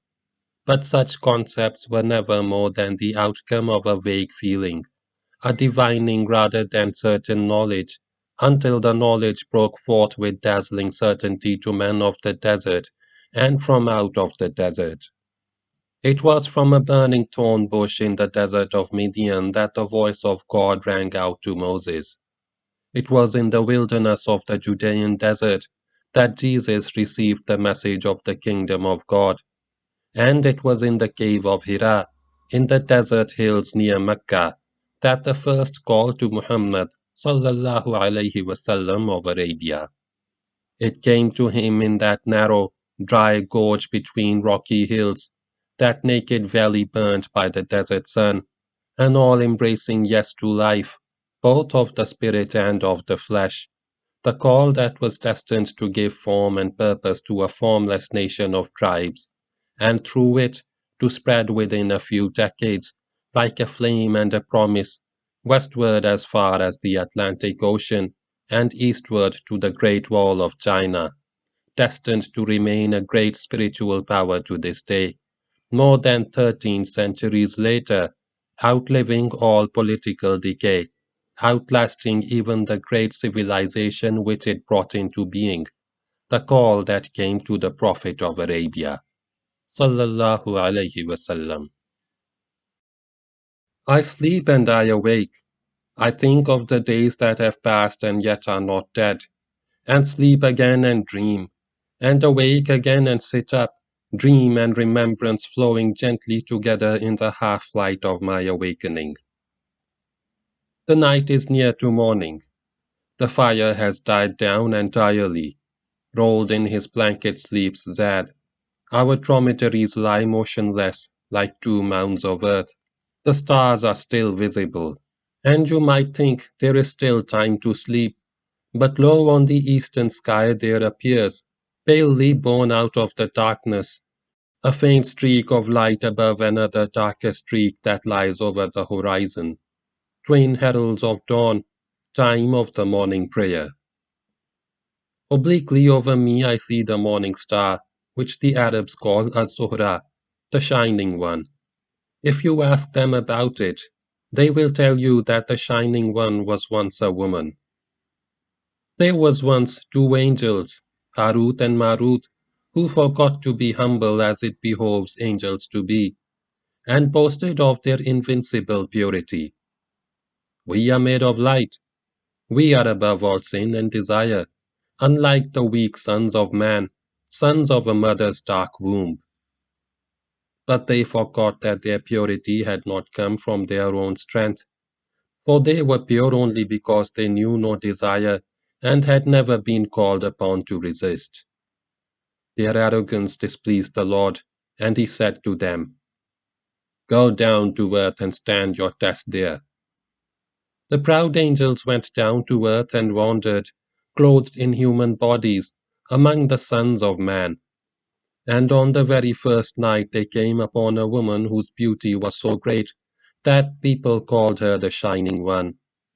When the two angels looked at her with the human eyes and feelings they now had, they became confused, and just as if they had been sons of man, the desire to possess her arose in them. Each of them said to her, "Be willing unto me." But the Shining One answered, "There is a man to whom I belong. If you want me, you must free me of him." And they slew the man, and with the unjustly spilled blood still on their hands, they satisfied their burning lust with the woman.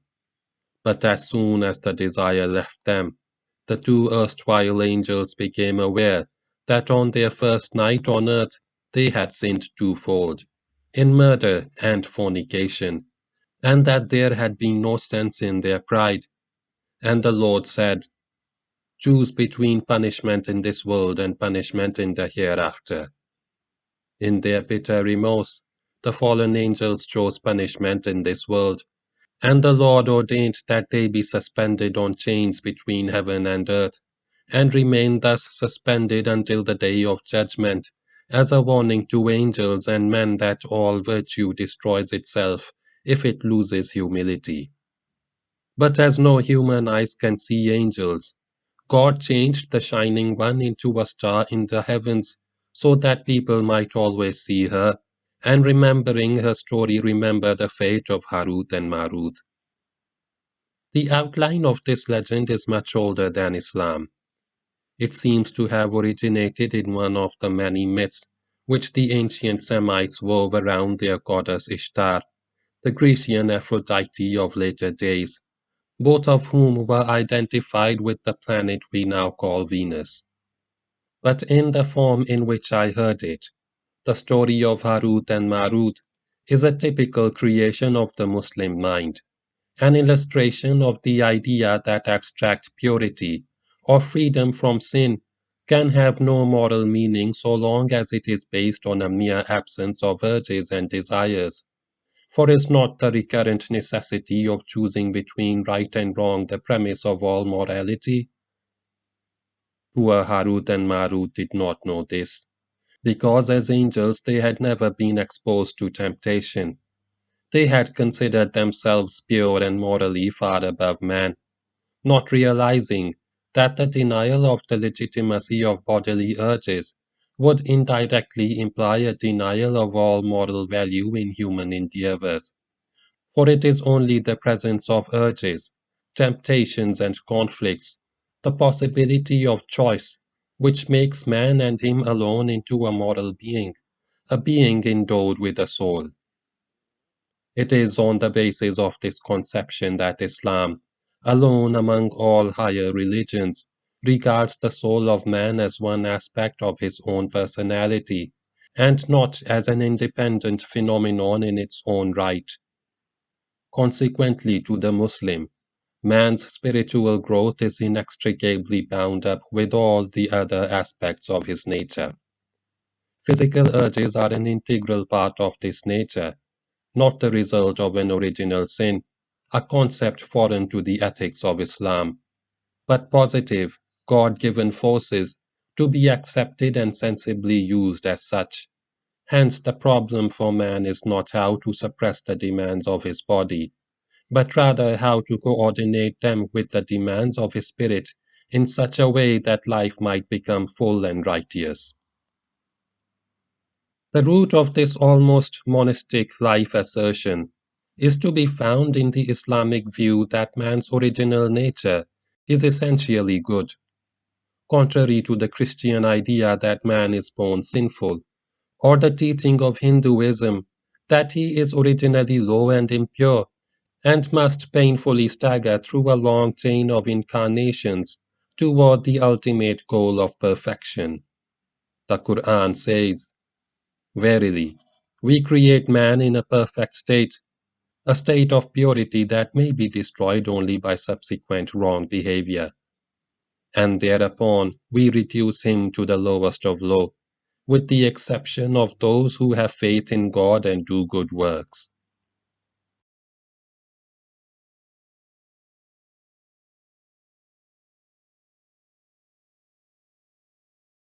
Section 3. The palm orchards of Hayil lie before us. We halt by the side of an old, ruined watchtower to prepare ourselves for our entry into the town.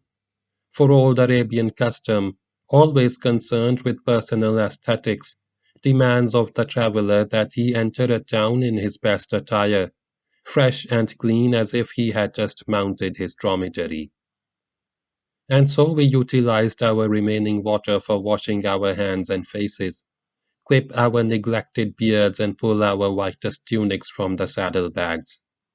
We brushed the weeks of desert dust from our abayas and from the gaily colored tassels of our saddlebags, and dressed our camels in their best finery, and now we are ready to present ourselves in Hyle. This town is far more Arabian than, say, Baghdad or Medina.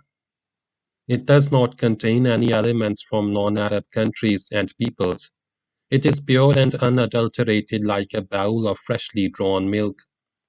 No foreign dress is visible in the bazaar, only loose Arabian abayas, kufiyas, and igals. The streets are much cleaner than those in any other city of the Middle East, cleaner even than any other town in Najd, which is noted for its un-Eastern cleanliness, probably because the people of this land, having always been free, have retained a greater measure of self-respect than elsewhere in the East. The houses, built of horizontal layers of packed mud, are in good repair, with the exception of the demolished city walls which bear witness to the last war between Ibn Saud and the house of Ibn Rashid, and of Ibn Saud's conquest of the town in 1921. The hammers of the coppersmiths pound into shape all manner of vessels, the saws of the carpenters bite shriekingly into wood, shoemakers tap the soles of sandals. Camels loaded with fuel and skins full of butter make their way through the crowds. Other camels, brought in by Bedouins for sale, fill the air with their bellowing. Gaudy saddlebags from Al-Hassa are being fingered by experienced hands. The auctioneers, an ever-recurring fixture in any Arabian town, move up and down the bazaar, and with loud cries, offer their goods for sale. Here and there you can see hunting falcons jumping up and down on their wooden perches, tethered by thin leather thongs. Honey-colored Saluki hounds stretch their graceful limbs lazily in the sun. Thin Bedouins in worn abayas, well-dressed servants and bodyguards of the Amir, almost all of them from the southern provinces, mingle with traders from Baghdad, Basra and Kuwait, and the natives of Hyle. These natives, that is the men, for of the women you see hardly more than the black abaya which conceals head and body, belong to one of the most handsome races in the world. All the grace of appearance and movement to which the Arab nation has ever attained seems to be embodied in this tribe of Shamar, of which the pre-Islamic poet sang.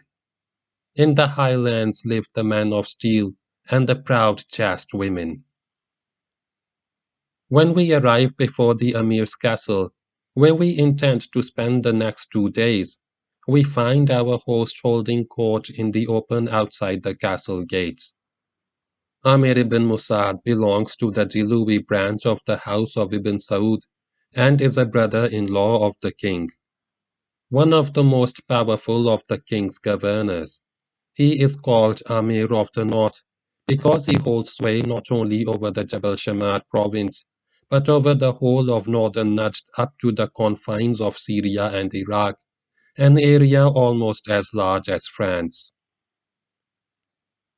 The Amir, who is an old friend of mine, and a few Bedouin sheikhs from the steppes are sitting on the long, narrow brick bench built along the castle wall.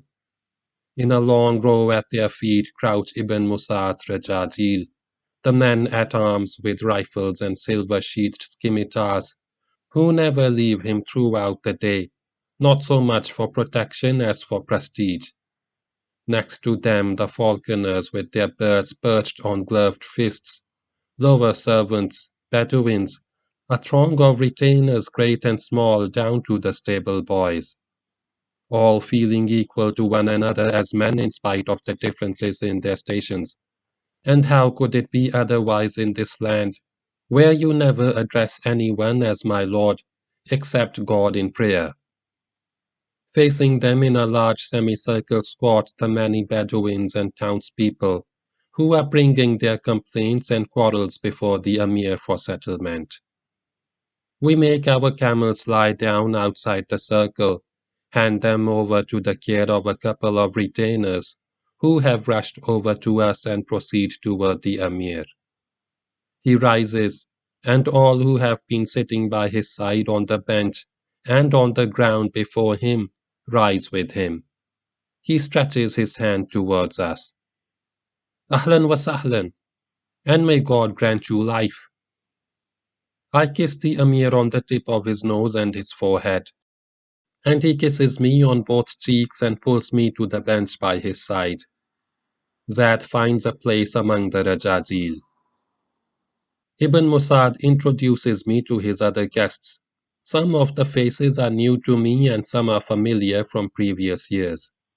Among these is Ghadban ibn Rimal, Supreme Sheikh of the Sinjara Shamar, that delightful old warrior whom I always call uncle. Nobody would guess from his almost tattered appearance that he is one of the mightiest chieftains of the north, and has so loaded his young wife with gold and jewels that, according to popular belief, two slave maidens have to support her when she wants to leave her huge tent which rests on 16 poles. His eyes twinkle as he embraces me and whispers into my ear, "No new wife yet?" To which I can only reply with a smile and a shrug. Amir ibn Musad must have overheard this quip, for he laughs aloud and says, "It is coffee and not wives that a tired traveler needs," and calls out, "Kahwa! Kahwa!" repeats the servant nearest the Amir, and the one at the farthest end of the row takes up the call, "Kahwa!" and so on until the ceremonious command reaches the castle gate and re-echoes from within. In no time a servant appears bearing the traditional brass coffee pot in his left hand, and several small cups in his right hand, pours out the first for the Amir, the second for me, and then serves the other guests in the order of their rank. The cup is refilled once or twice, and when a guest indicates he has had enough, it is filled again and passed on to the next man. The Amir is apparently curious to know the results of my journey to the frontier of Iraq, but he betrays his interest only in brief questions as to what befell me on the way, reserving a fuller inquiry until we are alone. Then he resumes the judicial hearing which my arrival has interrupted. Such an informal court of justice would be inconceivable in the West. The Amir, as ruler and judge, is of course assured of all respect, but there is no trace of subservience in the respect which the Bedouins show him. Each of the plaintiffs and defendants proudly rests in the consciousness of his free humanity. Their gestures are not hesitant, their voices are often loud and assertive, and everyone speaks to the Amir as to an elder brother, calling him, as is Bedouin custom with the king himself, by his first name and not by his title. There is no trace of haughtiness in Ibn Musad's bearing. His handsome face with its short, black beard, his middle-sized, somewhat stocky figure speak of that unstudied self-restraint and easy dignity which in Arabia so often goes hand in hand with great power. He is grave and curt. With authoritative words, he immediately decides the simpler cases and refers the more complicated ones, which require learned jurisprudence, to the Qadi of the district. It is not easy to be supreme authority in a great Bedouin region. An intimate knowledge of the various tribes, family relationships, leading personalities, tribal grazing areas, past history and present idiosyncrasies is needed to hit upon the correct solution in the excited complexity of a Bedouin plaint. Tact of heart is as important here as sharpness of intellect, and both must work together with needle-point precision in order to avoid a mistake. For in the same way as Bedouins never forget a favor done to them, they never forget a judicial decision which they consider unjust. On the other hand, a just decision is almost always accepted with good grace, even by those against whom it has gone. Ibn Musad measures up to these requirements probably better than any other of Ibn Saud's amirs. He is so rounded, so quiet and so without inner contradiction that his instinct almost always shows him the right way, whenever his reason reaches a dead end. He is a swimmer in life. He lets himself be borne by the waters and masters them by adapting himself to them. Two ragged Bedouins are now presenting their quarrel before him, with excited words and gestures. Bedouins are, as a rule, difficult to deal with. There is always something unpredictable in them, a sensitive excitability which knows no compromise, always heaven and hell close to each other. But now I can see how Ibn Musad parts their seething passions and smoothes them with his quiet words. One might think he would order the one to be silent, while the other pleads for what he claims to be his right. But no, he lets them talk both at the same time, outshout each other, and only occasionally steps in with a little word here and a question there, to be immediately submerged in their passionate arguments. He gives in and seemingly retreats, only to cut in again a little later with an appropriate remark.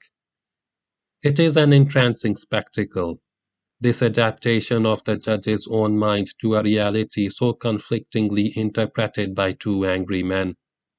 Not so much a search for truth in a judicial sense as the slow unveiling of a hidden objective reality. The Amir approaches the goal by fits and starts, draws out the truth as if by a thin string, slowly and patiently, almost imperceptibly to both plaintiff and defendant, until they suddenly stop, look at each other in puzzlement, and realize judgment has been delivered. A judgment so obviously just that it requires no further explanation. Whereupon one of the two stands up hesitantly, straightens his abaya and tugs his erstwhile opponent by the sleeve in an almost friendly manner. Come, and both retreat, still somewhat bewildered and at the same time relieved, mumbling the blessing of peace over the Amir. The scene is wonderful, a real piece of art, a prototype it seems to me, of that fruitful collaboration between jurisprudence and justice which in Western courts and parliaments is still in its infancy, but stands here in all its perfection in the dusty market square before the castle of an Arab Amir. Ibn Musad, reclining indolently against the mud wall, takes up the next case. His face, strong, furrowed, looking out of deep-set eyes which warm and pierce, is the face of a real leader of men, a masterly representative of the greatest quality of his race, common sense of the heart.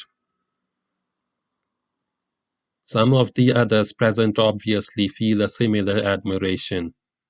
A man sitting on the ground before me, he is a Bedouin of the tribe of Harb and one of the Amir's men-at-arms, cranes his neck up toward me with a smile on his face.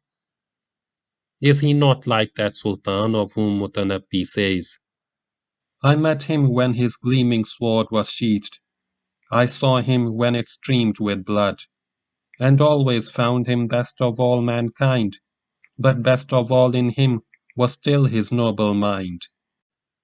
It does not strike me as incongruous to hear an unlettered Bedouin quote verses of a great Arabian poet who lived in the 10th century, certainly not as incongruous as it would have been to hear a Bavarian peasant quote Goethe or an English stevedore William Blake or Shelley. For, despite the more general spread of education in the West, the highlights of Western culture are not really shared by the average European or American, while on the other hand, very wide segments of uneducated and sometimes even illiterate Muslims do share consciously, daily in the cultural achievements of their past. Just as this Bedouin here has been able to call to mind an appropriate verse from Mutanabbi to illustrate a situation of which he was a witness, many a ragged Persian without schooling, a water carrier, a porter in a bazaar, a soldier in an outlying frontier post, carries in his memory innumerable verses of Hafiz or Jami or Firdausi and weaves them with evident enjoyment into his everyday conversation, although they have largely lost that creativeness which made their cultural heritage so great. These Muslim people have even now a direct, living contact with its summits. I still remember the day when I made this discovery in the bazaar of Damascus. I was holding in my hands a vessel, a large bowl of baked clay. It had a strangely solemn shape, big and round, like a somewhat flattened sphere of almost musical proportions. Out of the roundness of its wall, which had in it the tenderness of a woman's cheek, two handles bent outward in perfect curves that would have been honor to a Greek amphora. They had been kneaded by hand. I could still discern the fingerprints of a humble potter in the clay. Around the vessel's inward turned rim he had etched with swift, sure strokes of his stylus a delicate arabesque like the hint of a rose garden in bloom. He had been working quickly, almost negligently, when he created this splendid simplicity, which brought to mind all the glories of Seljuk and Persian pottery one so admires in the museums of Europe. For he had not intended to create a work of art. All that he was making was a cooking pot, nothing but a cooking pot, such as a Filah or Bedouin can buy any day in any bazaar for a few copper coins. I knew the Greeks had created similar or even greater perfection, probably in cooking pots as well, for they too, water carrier and market porter, soldier and potter, had truly shared in a culture that did not rest merely on the creative excitement of a few select individuals, on a few peaks, which only men of genius could reach, but was common to all. Their pride in things beautiful, the things which were part of that culture, was part of their day by day doings as well, a continuous partaking in a joint living possession. As I held that vessel in my hands, I knew, blessed are people who cook in such pots their daily meals. Blessed are they whose claim to a cultural heritage is more than an empty boast.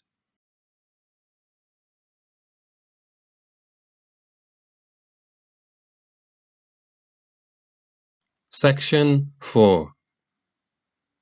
Wilt thou not grant me the pleasure of dining with me now, O Muhammad? Amir ibn Musad's voice breaks through my reverie. I look up, and Damascus recedes into the past where it belongs, and I am sitting once again on the bench by the side of the Amir of the North. The judicial session is apparently over. One by one the litigants depart. Ibn Musad rises, and his guests and men-at-arms rise with him. The throng of the Rajajil parts to make way for us. As we pass under the gateway, they close their ranks and follow us into the castle yard. A little later, the Amir, Ghazban ibn Rimal, and myself sit down together at a meal consisting of a huge platter of rice with a whole roasted sheep on it. Besides us, there are only two of the Amir's attendants and a pair of golden Saluki hounds in the room. Old Radban lays his hand on my shoulder and says, "Thou hast not yet answered my question. No new wife yet?" I laugh at his persistence. I have a wife at Medina, as thou knowest. Why should I take another? Why?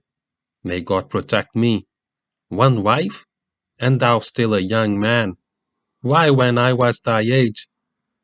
I am told, interjects Amir ibn Musad, that thou dost not do so badly even now, O Sheikh Adban.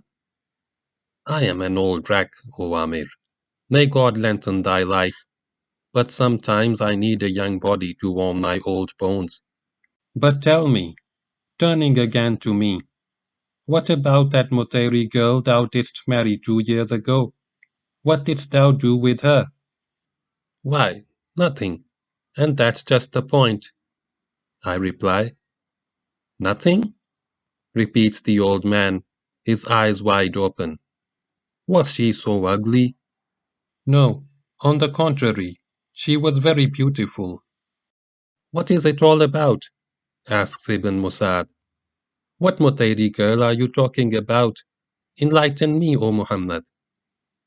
And so I proceed to enlighten him about that marriage that led to nothing. I was then living at Medina, wifeless and lonely. A Bedouin from the tribe of Mutar, Fahad was his name, used to spend hours every day in my kahwa entertaining me with fantastic tales of his exploits under Lawrence during the Great War. One day he said to me, "It is no good for a man to live alone as thou dost, for thy blood will clot in thy veins.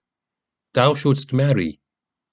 And when I jokingly asked him to produce a prospective bride, he replied, "That's easy.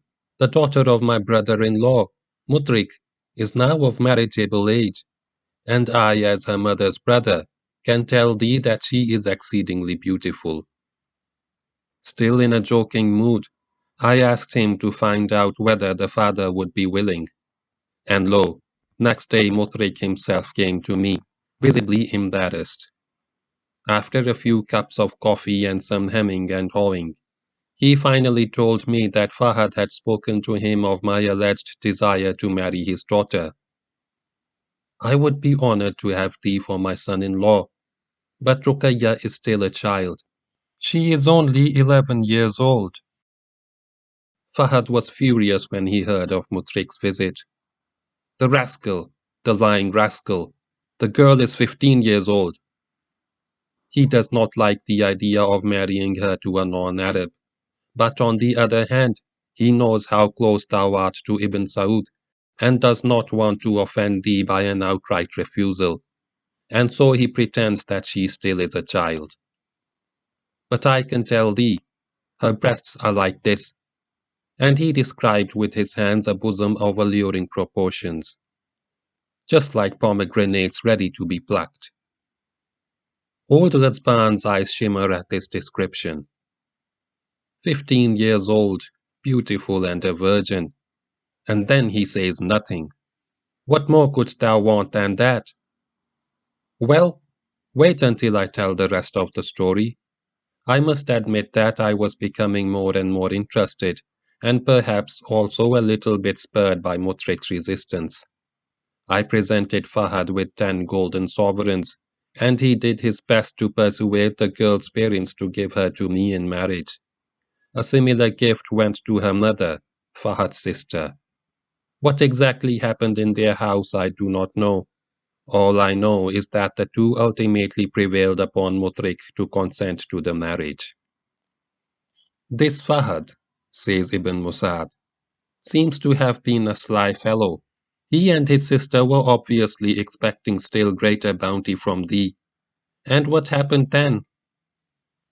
I go on telling them how the marriage was duly solemnized a few days later, in the absence of the bride, who according to custom was represented by her father as her legal guardian and bearer of her consent, the latter being testified to by 2 witnesses.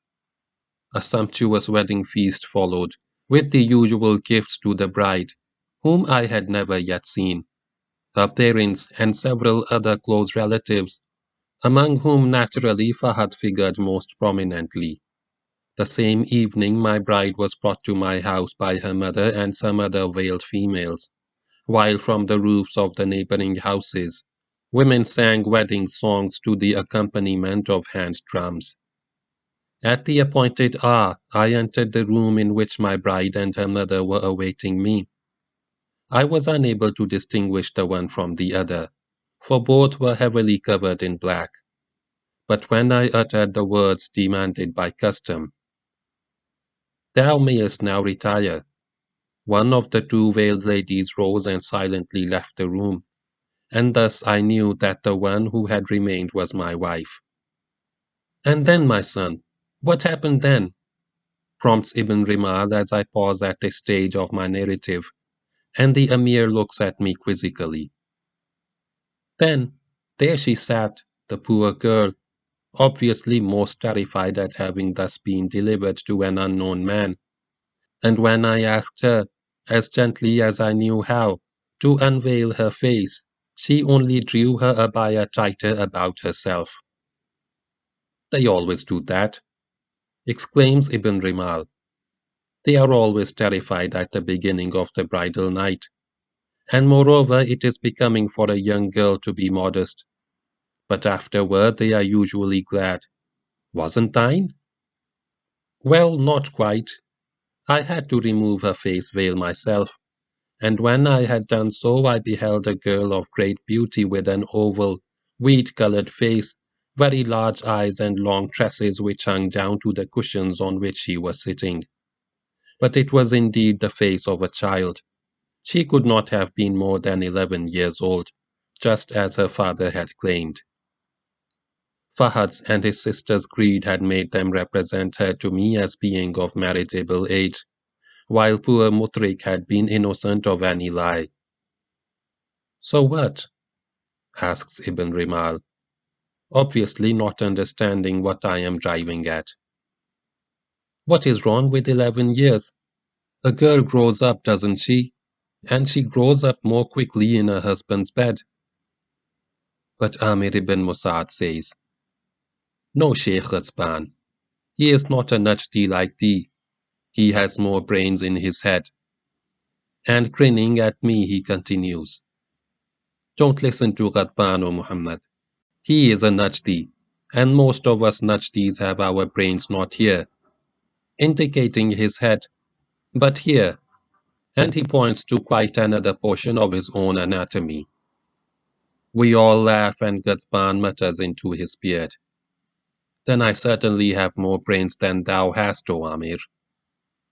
At their urging, I go on with the story and tell them that, whatever old Ghazban's views on the matter, the extreme youth of my child bride did not represent an extra bonus to me.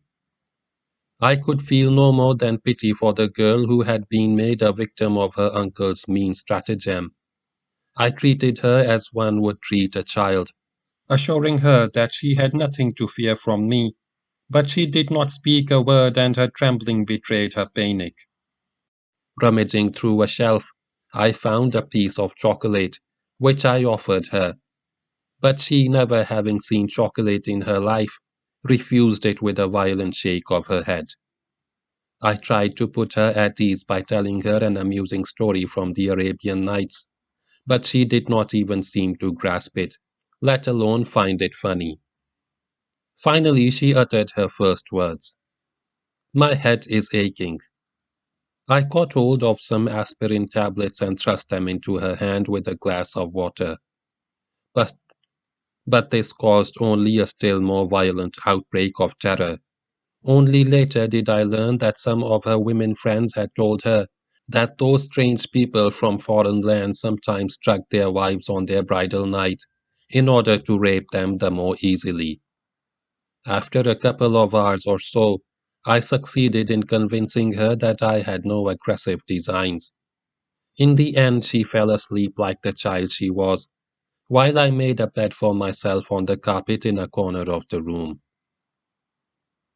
In the morning, I sent for her mother and demanded that she take the girl home. The woman was stupefied. She had never heard of a man who refused so choice a morsel, an 11-year-old virgin, and must have thought that there was something radically wrong with me. And then? Asked Ghadban.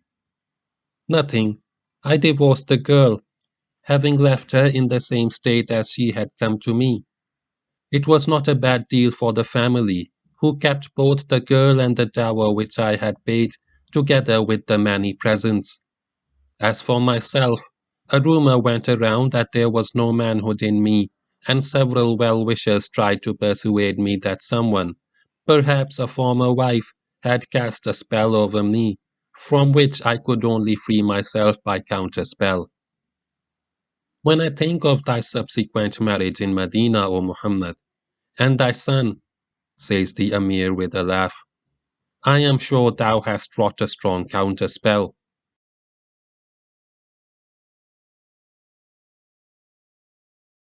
Section 5.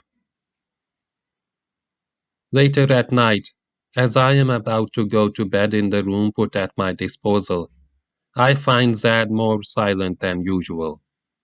He stands near the doorway, visibly lost in some distant thoughts, his chin resting on his breast, and his eyes fixed on the blue and moss-green medallion of the Khurasan carpet that covers the floor. How does it feel, Zad, to be back in the town of thy youth after all these years? For in the past he was always refused to enter Hyle whenever I had occasion to visit it. I am not sure, O my uncle, he replied slowly. 11 years. It is 11 years since I was here last. Thou knowest that my heart would not let me come here earlier and behold the people of the south ruling in the palace of Ibn Rashid. But of late I have been telling myself in the words of the book, O God, Lord of sovereignty, thou givest sovereignty to whom thou pleasest, and takest away sovereignty from whom thou pleasest. Thou exaltest whom thou pleasest, and abasest whom thou pleasest. In thy hand is all the good, and thou hast power over all things. No doubt, God gave sovereignty to the house of Ibn Rashid, but they did not know how to use it rightly. They were bountiful to their people, but hard on their own kin and reckless in their pride. They spilled blood, brother killing brother, and so God took away their rule and handed it back to Ibn Saud. I think I should not grieve any longer, for is it not written in the book, sometimes you love a thing and it may be the worst for you, and sometimes you hate a thing and it may be the best for you. There is a sweet resignation in Zad's voice, a resignation implying no more than the acceptance of something that has already happened and cannot therefore be undone. It is this acquiescence of the Muslim spirit to the immutability of the past, the recognition that whatever has happened had to happen in this particular way and could have happened in no other, that is so often mistaken by Westerners for a fatalism inherent in the Islamic outlook. But a Muslim's acquiescence to fate relates to the past and not to the future. It is not a refusal to act, to hope and to improve, but a refusal to consider past reality as anything but an act of God. And beyond that, continues Saad, Ibn Saud has not behaved badly toward the Shamar.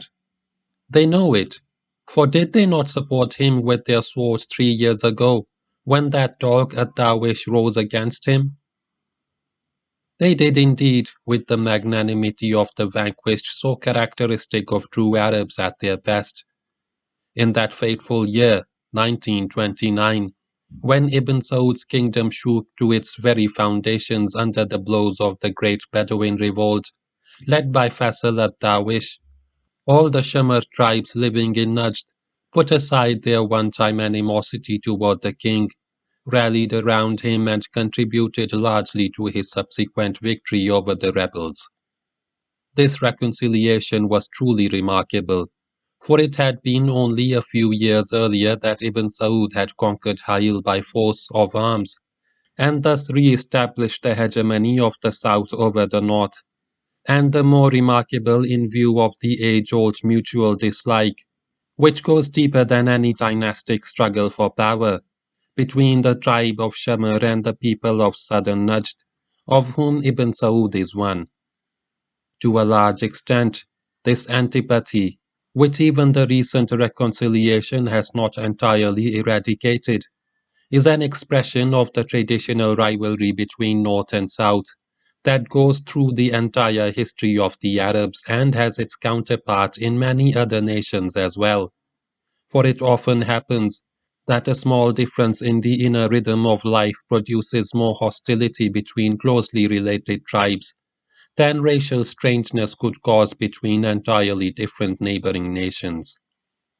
Apart from political rivalry, another factor plays a considerable role in the emotional divergencies between the Arabian North and South. It was in the south of Najd, in the vicinity of Riyadh, that nearly 200 years ago the Puritan reformer, Muhammad ibn Abdul Wahhab, rose and stirred the tribes, then Muslims in name only, to a new religious enthusiasm.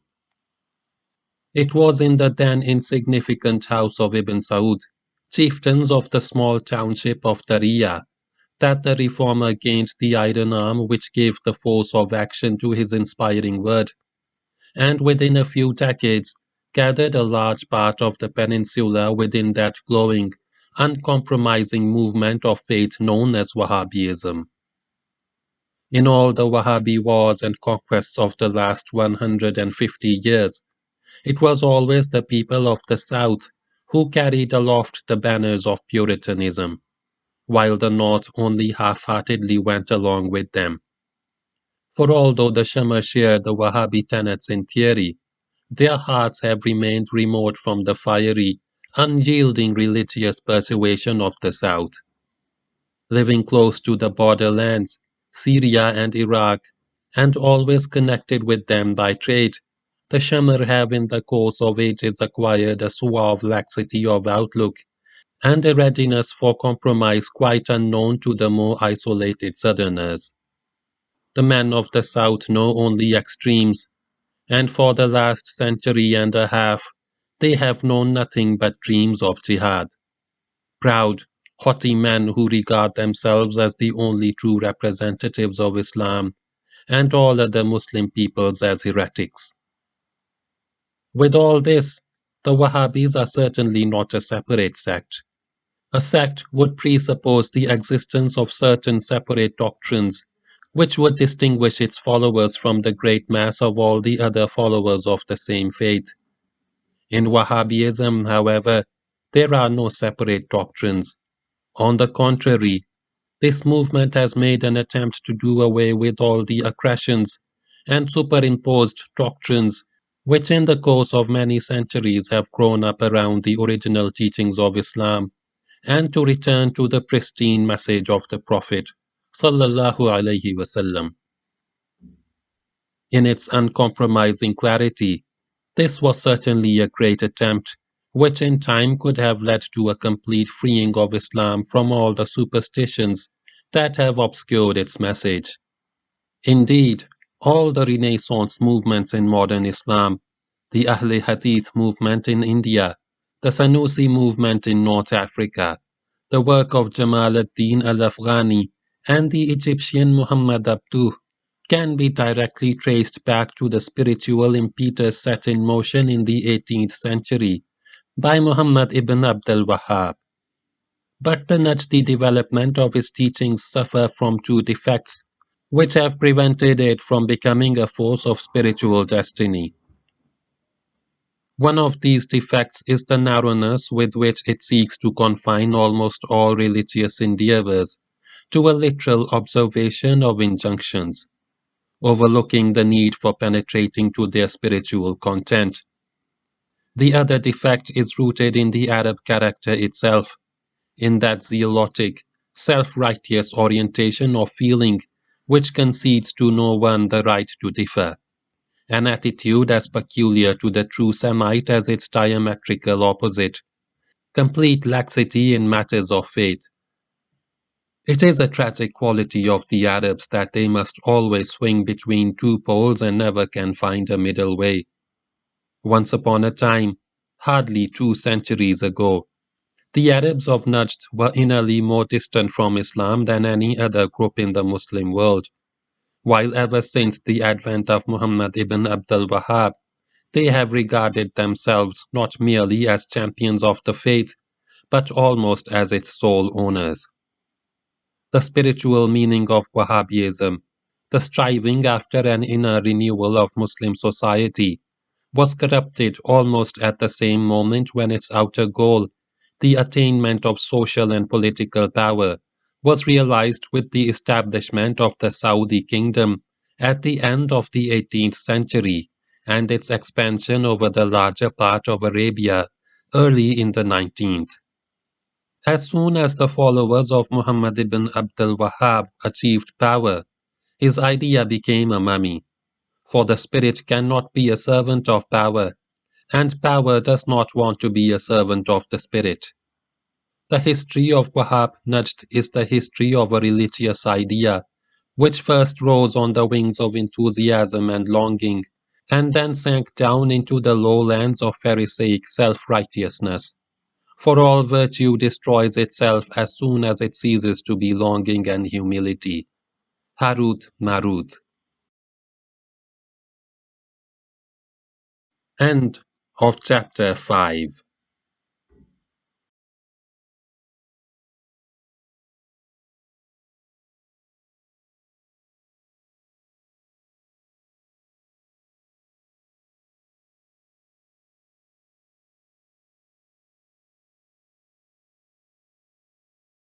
Start of chapter 6. Dreams. Section 1.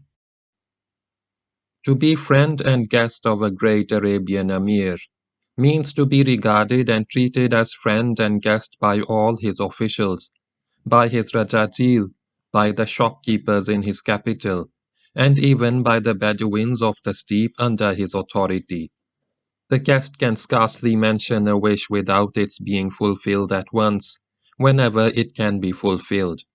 From hour to hour he is overwhelmed by the warm, unquestioning graciousness which envelops him in the market-place of the town, no less than in the wide halls and corridors of the castle.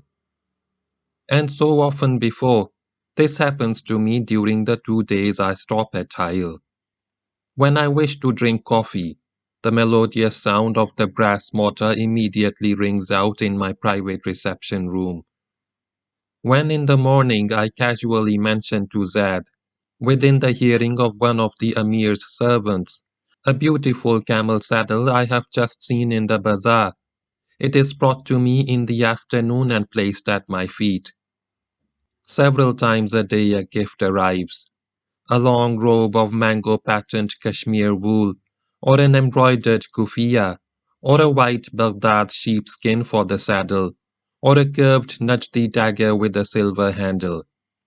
And I, travelling very lightly, am unable to offer Ibn Musad anything in return except a large-scale English map of Arabia, which to his great delight I have painstakingly marked with Arabic place names. Ibn Musad's generosity bears a strong resemblance to the ways of King Ibn Saud, which after all is not so surprising when one considers their close relationship. Not only are they cousins, but they have also shared ever since Ibn Saud was a young man and Ibn Musad still a boy, most of the difficulties, vicissitudes and dreams of the king's early reign. And beyond that, their personal ties were cemented years ago by Ibn Saud's marriage to Jawhara, the sister of Ibn Musad, the woman who meant more to the king than any he married before or after her. Although many people have been admitted to his friendship, not many have been privileged to observe the most intimate, and perhaps the most significant aspect of Ibn Saud's nature, his great capacity for love, which had been allowed to unfold and endure, might have led him to far greater heights than he has achieved. So much stress has been laid on the immense number of women he has married and divorced, that many outsiders have come to regard him as something of a libertine engrossed in endless pursuit of physical pleasure. And few, if any, are aware that almost every one of Ibn Saud's marriages, apart from those alliances dictated by political considerations, was the outcome of a dim, insatiable desire to recapture the ghost of lost love. Jawhara, the mother of his sons Muhammad and Khalid, was Ibn Saud's great love, and even now, after she has been dead for some 13 years, the king never speaks of her without a catch in his throat. She must have been an extraordinary woman, not merely beautiful, for Ibn Saud has known and possessed many beautiful women in his extremely exuberant marital career, but also endowed with that instinctive feminine wisdom which joins the rapture of the spirit to the rapture of the body. Ibn Saud does not often allow his emotions to become deeply involved in his relations with women, and this accounts perhaps for the ease with which he marries and divorces his wives. But with Johara he seems to have found a fulfillment that has never been repeated. Although even in her lifetime he had other wives, his real love was reserved to her as exclusively as if she had been his only wife. He used to write love poems to her, and once in one of his more expansive moments he told me, whenever the world was dark around me, and I could not see my way out of the dangers and difficulties that beset me, I would sit down and compose an ode to Jauhara, and when it was finished, the world was suddenly lighted, and I knew what I had to do. But Jauhara died during the great influenza epidemic of 1919, which also claimed Ibn Saud's firstborn and most beloved son, Turki, and this double loss left a never-healed scar on his life. It was not only to a wife and a son that he could give his heart so fully. He loved his father as few men loved theirs. The father, Abdurrahman, whom I knew in my early years in Riyadh, was though a kind and pious man, certainly not an outstanding personality like his son, and had not played a particularly spectacular role during his life. Nevertheless, even after Ibn Saud had acquired a kingdom by his own effort, and was undisputed ruler of the land, he behaved toward his father with such humility that he would never even consent to set foot in a room of the castle if Abdurrahman was in the room below, for he would say, "How can I allow myself to walk over my father's head?" He would never sit down in the old man's presence without being expressly invited to do so. I still remember the discomfiture this kingly humility caused me one day at Riyadh. I think it was in December 1927. I was paying one of my customary visits to the king's father in his apartments in the royal castle. We were sitting on the ground on cushions, the old gentleman expatiating on one of his favorite religious themes. Suddenly an attendant entered the room and announced, "The shuyukh is coming." In the next moment, Ibn Saud stood in the doorway. Naturally, I wanted to rise, but old Abdurrahman gripped me by the wrist and pulled me down as if to say, "Thou art my guest." I was embarrassed beyond words at thus having to remain seated while the king, after greeting his father from afar, was left standing in the doorway, obviously awaiting permission to enter the room. But he must have been accustomed to similar whimsies on his father's part, for he winked at me with a half smile to put me at ease. Meanwhile, old Abdurrahman went on with his discourse, as if no interruption had occurred. After a few minutes he looked up, nodded to his son and said, "Step closer, oh my boy, and sit down." The king was at that time 47 or 48 years old. Some months later, we were at Mecca at the time. News was brought to the king that his father had died at Riyadh.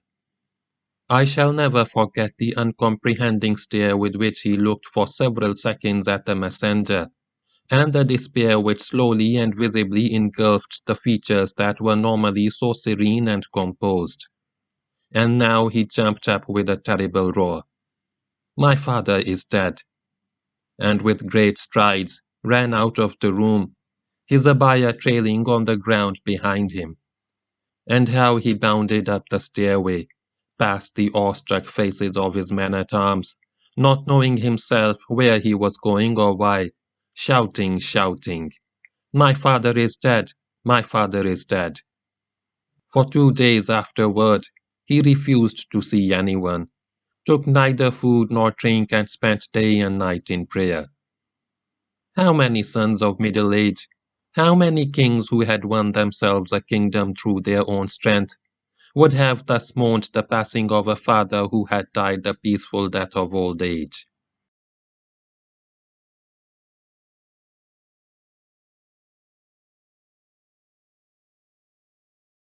Section 2. For it was entirely by his own efforts that Abdulaziz ibn Saud won his vast kingdom. When he was a child, his dynasty had already lost the last remnants of its power in Central Arabia, and had been superseded by its one-time vassals, the dynasty of Ibn Rashid of Hayl. Those were bitter days for Abdulaziz. The proud and reserved boy had to watch a foreign emir governing his paternal city of Riyadh in the name of Ibn Rashid. For now, the family of Ibn Saud, once the rulers of almost all Arabia, were only pensioners of Ibn Rashid, tolerated and no longer feared by him.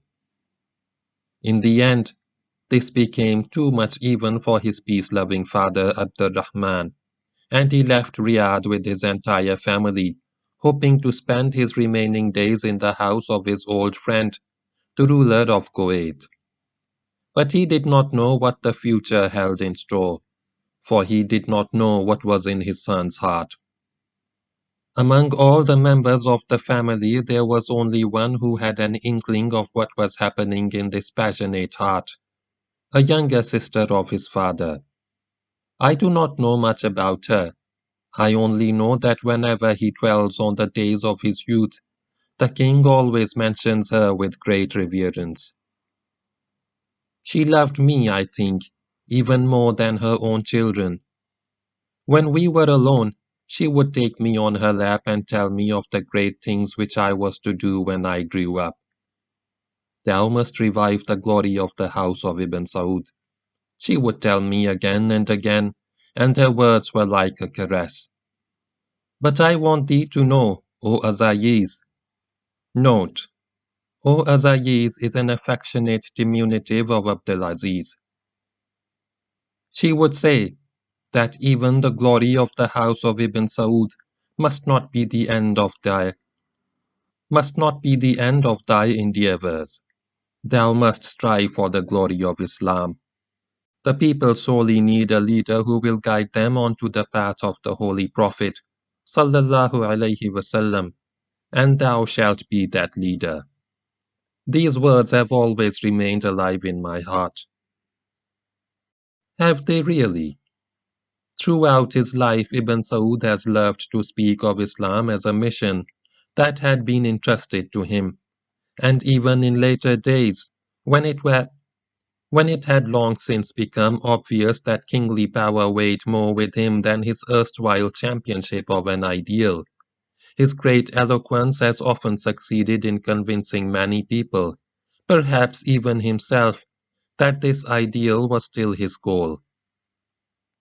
Such childhood reminiscences were often brought up in the course of the intimate gatherings at Riyadh, which usually took place after the Isha prayer, about 2 hours after sunset. As soon as the prayer in the castle mosque was over, we would assemble around the king in one of the smaller rooms and listen to 1 hour's reading from the Prophet's traditions or from a commentary on the Quran. Afterward, the king would invite 2 or 3 of us to accompany him to an inner chamber in his private quarters. One evening, I remember, while leaving the assembly in the wake of the king, I was once again struck by the majestic height with which he towered far above those who surrounded him. He must have caught my admiring glance, for he smiled briefly with that indescribable charm of his, took me by the hand and said, "Why dost thou look at me like this, O Muhammad?" I was thinking, O long of age, that nobody could fail to recognize the king in thee when he sees thy head so far above the heads of the crowd. Ibn Saud laughed and, still leading me by the hand on his slow procession through the corridor, he said, "Yes, it is pleasant to be so tall, but there was a time when my tallness gave me nothing but heartache. That was years ago, when I was a boy and was living in the castle of Sheikh Mubarak at Kuwait. I was thin and extremely tall, much taller than my years would warrant, and the other boys in the castle, those of the Sheikh's family and even of my own, made me a target of their jokes, as if I were a freak. This caused me great distress, and sometimes I myself thought that I was truly a freak.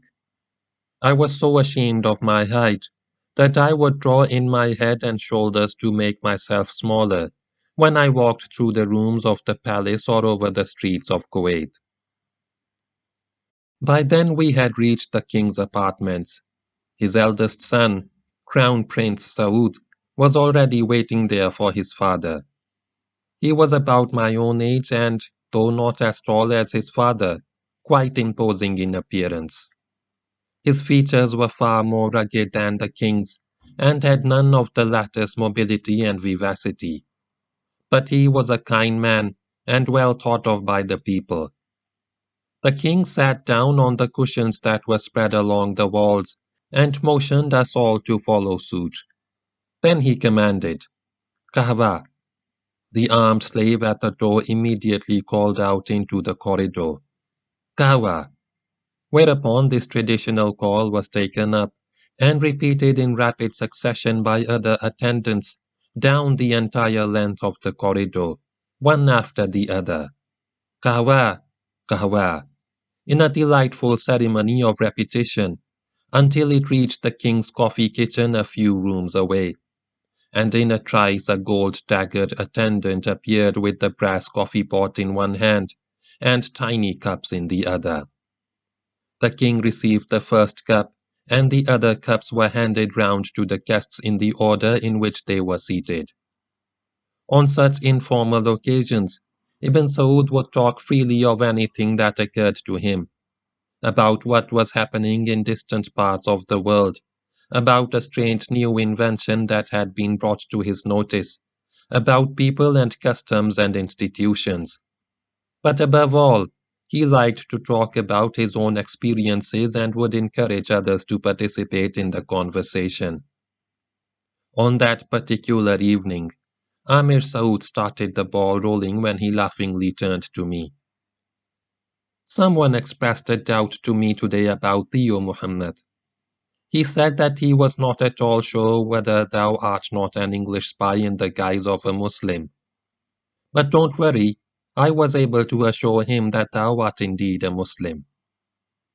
Unable to hold back a grin, I replied, "That was very kind of thee, O Amir. May God lengthen thy life. But how couldst thou be so certain about this? Is it not that God alone knows what is in a man's heart?" "That is true," retorted Amir Saud. "But in this case I have been given a special insight. A dream last week has given me this insight. I saw myself standing before a mosque and looking up at the minaret. Suddenly a man appeared on the gallery of the minaret, cupped his hands before his mouth, and started the call to prayer. 'God is the greatest, God alone is great,' and continued it to the end. 'There is no God but God.' And when I looked closely, I saw that the man was thou. When I awoke, I knew with certainty, although I had never doubted it, that thou art truly a Muslim, for a dream in which God's name was extolled could not have been a deception." I was strongly moved by this unsolicited assertion of my sincerity by the king's son, and by the earnest nod with which the king affirmed, as it were, Amir Saud's surprising narration. Taking up the thread, Ibn Saud remarked, "It does often happen that God enlightens our hearts through dreams which sometimes foretell the future, and sometimes make clear the present. Hast thou thyself never experienced such a dream of Muhammad?" "Indeed I have, O Imam. A long time ago, long before I ever thought of becoming a Muslim, before I even had set foot in a Muslim country. I must have been 19 years old or so at that time, and lived in my father's house in Vienna.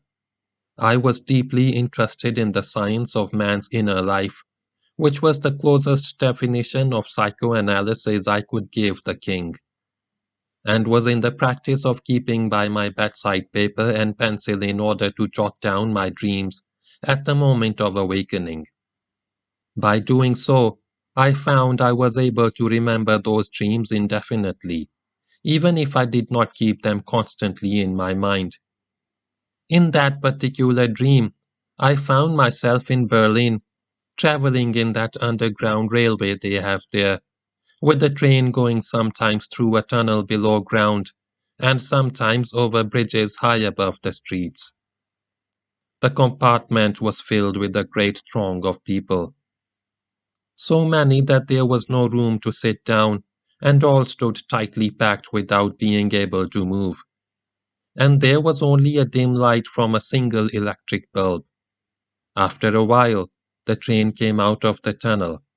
It did not come onto one of those high bridges, but emerged instead onto a wide, desolate plain of clay, and the wheels of the train got stuck in the clay and the train stopped, unable to move forward or backward. All the travelers, and I among them, left the carriages and started looking about. The plain around us was endless and empty and barren. There was no bush on it, no house, not even a stone, and a great perplexity fell over the people's hearts. Now that we have been stranded here, how shall we find our way back to where other humans live? A great twilight lay over the immense plain as at the time of early dawn.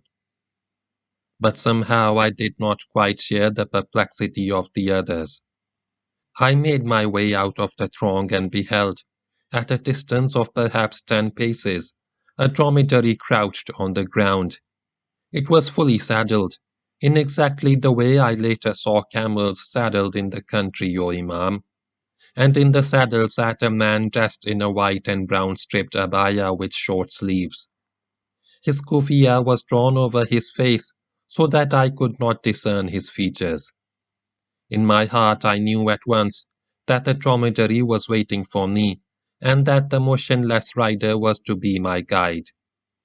And so, without a word, I swung myself onto the camel's back behind the saddle in the way a radif, a pillion rider, rides in Arab lands. In the next instant, the dromedary rose and started forward in a long-drawn, easy gait, and I felt a nameless happiness rise within me. In that fast, smooth gait we travelled for what at first seemed to be hours, and then days, and then months, until I lost all count of time. And with every step of the dromedary my happiness rose higher, until I felt as if I were swimming through air. In the end, the horizon to our right began to redden under the rays of the sun that was about to rise. But on the horizon far ahead of us I saw another light.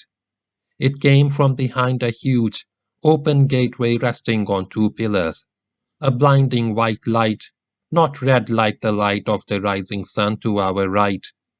A cool light that steadily grew in brightness as we approached and made the happiness within me grow beyond anything that words could describe. And as we came nearer and nearer to the gateway and its light, I heard a voice from somewhere announce, "This is the westernmost city." And I awoke. "Glory be unto God!" exclaimed Ibn Saud, when I had finished. "And did not this dream tell thee that thou wert destined for Islam?" I shook my head. "No, O long of age. How could I have known it? I had never thought of Islam and had never even known a Muslim. It was 7 years later, long after I had forgotten that dream, that I embraced Islam. I recalled it only recently when I found it among my papers, exactly as I had jotted it down that night upon awaking." "But it was truly thy fortune which God showed thee in that dream, O my son. Dost thou not recognize it clearly? The coming of the crowd of people and thou with them into a pathless waste, and their perplexity. Is not that the condition of those whom the opening surah of the Quran describes as those who have gone astray? And the dromedary which with its rider was waiting for thee, was not this the right guidance of which the Quran speaks so often? And the rider who did not speak to thee, and whose face thou couldst not see, who else could he have been but the Holy Prophet, sallallahu alaihi wasallam, upon whom be God's blessing and peace? He loved to wear a cloak with short sleeves, and do not many of our books tell us whenever he appears in dreams to non-Muslims, or to those who were not yet Muslims, his face is always covered, and that white, cool light on the horizon ahead. What else could it have been but a promise of the light of faith which lights without burning? Thou didst not reach it in thy dream because, as thou hast told us, it was only years later that thou camest to know Islam for the truth itself. Thou mayest be right, O long of age. But what about that westernmost city to which the gateway on the horizon was to lead me? For after all, my acceptance of Islam did not lead me to the west. It led me rather away from the west. Ibn Saud was silent and thoughtful for a moment. Then he raised his head and, with that sweet smile which I had come to love, said, Could it not have meant, O Muhammad, that thy reaching Islam would be the westernmost point in thy life, and that after that the life of the West would cease to be thine? After a while the king spoke again. Nobody knows the future but God, but sometimes he chooses to give us, through a dream, a glimpse of what is to befall us in the future.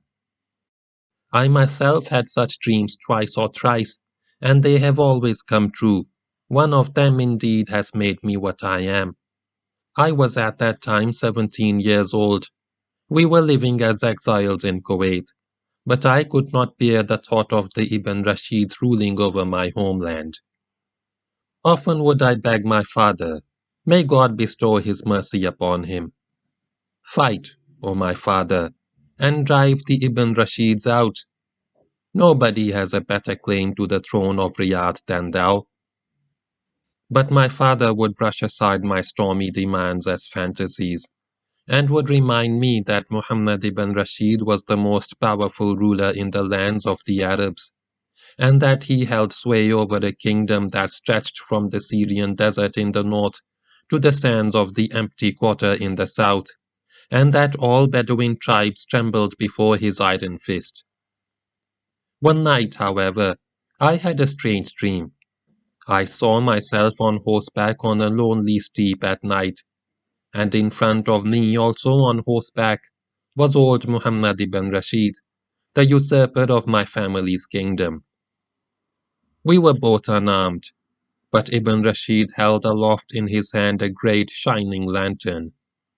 When he saw me approached, he recognized the enemy in me and turned and spurred his horse to flight. But I raced after him, got hold of a corner of his cloak, and then of his arm, and then of the lantern, and I blew out the lantern. When I awoke, I knew with certainty that I was destined to wrest the rule from the house of Ibn Rashid. In the year of that dream, 1897, Muhammad ibn Rashid died. This seemed to Abdulaziz ibn Saud an opportune moment to strike, but Abdurrahman, his father, was not inclined to risk the peaceful life at Kuwait in so dubious an undertaking. But the son's passion was more stubborn than the father's inertia, and in the end the father gave in. With the assistance of his friend, Sheikh Mubarak of Kuwait, he raised a few Bedouin tribes that had remained faithful to his family, took the field against the Ibn Rashids in the old Arabian manner, with dromedaries and horses and tribal banners, was quickly routed by superior enemy forces and, in his innermost, probably more relieved than disappointed, returned to Kuwait resolved never again to disturb the evening of his life by warlike adventures. But the son did not give up so easily. He always remembered his dream of victory over Muhammad ibn Rashid, and when his father renounced all claims to kingship over Najd, it was that dream which prompted young Abdulaziz to undertake his reckless bid for power. He got hold of a few friends, among them his cousins Abdullah ibn Jilawi and ibn Musad, drummed together some venturesome Bedouins, until the whole company came to 40 men. They rode out of Kuwait like robbers, stealthily, without banners or drums or songs, and avoiding the much frequented caravan routes and hiding in daytime, they reached the vicinity of Riyadh and made camp in a secluded valley. On the same day, Abdulaziz selected 5 companions out of the 40 and thus addressed the rest. We 6 have now placed our destinies in the hands of God. We are going to Riyadh to conquer or to lose it for good. If you should hear sounds of fighting from the town, come to our assistance. But if you do not hear anything by sunset tomorrow, then you shall know that we are dead, and may God receive our souls. Should this happen, you others return secretly as fast as you can to Kuwait.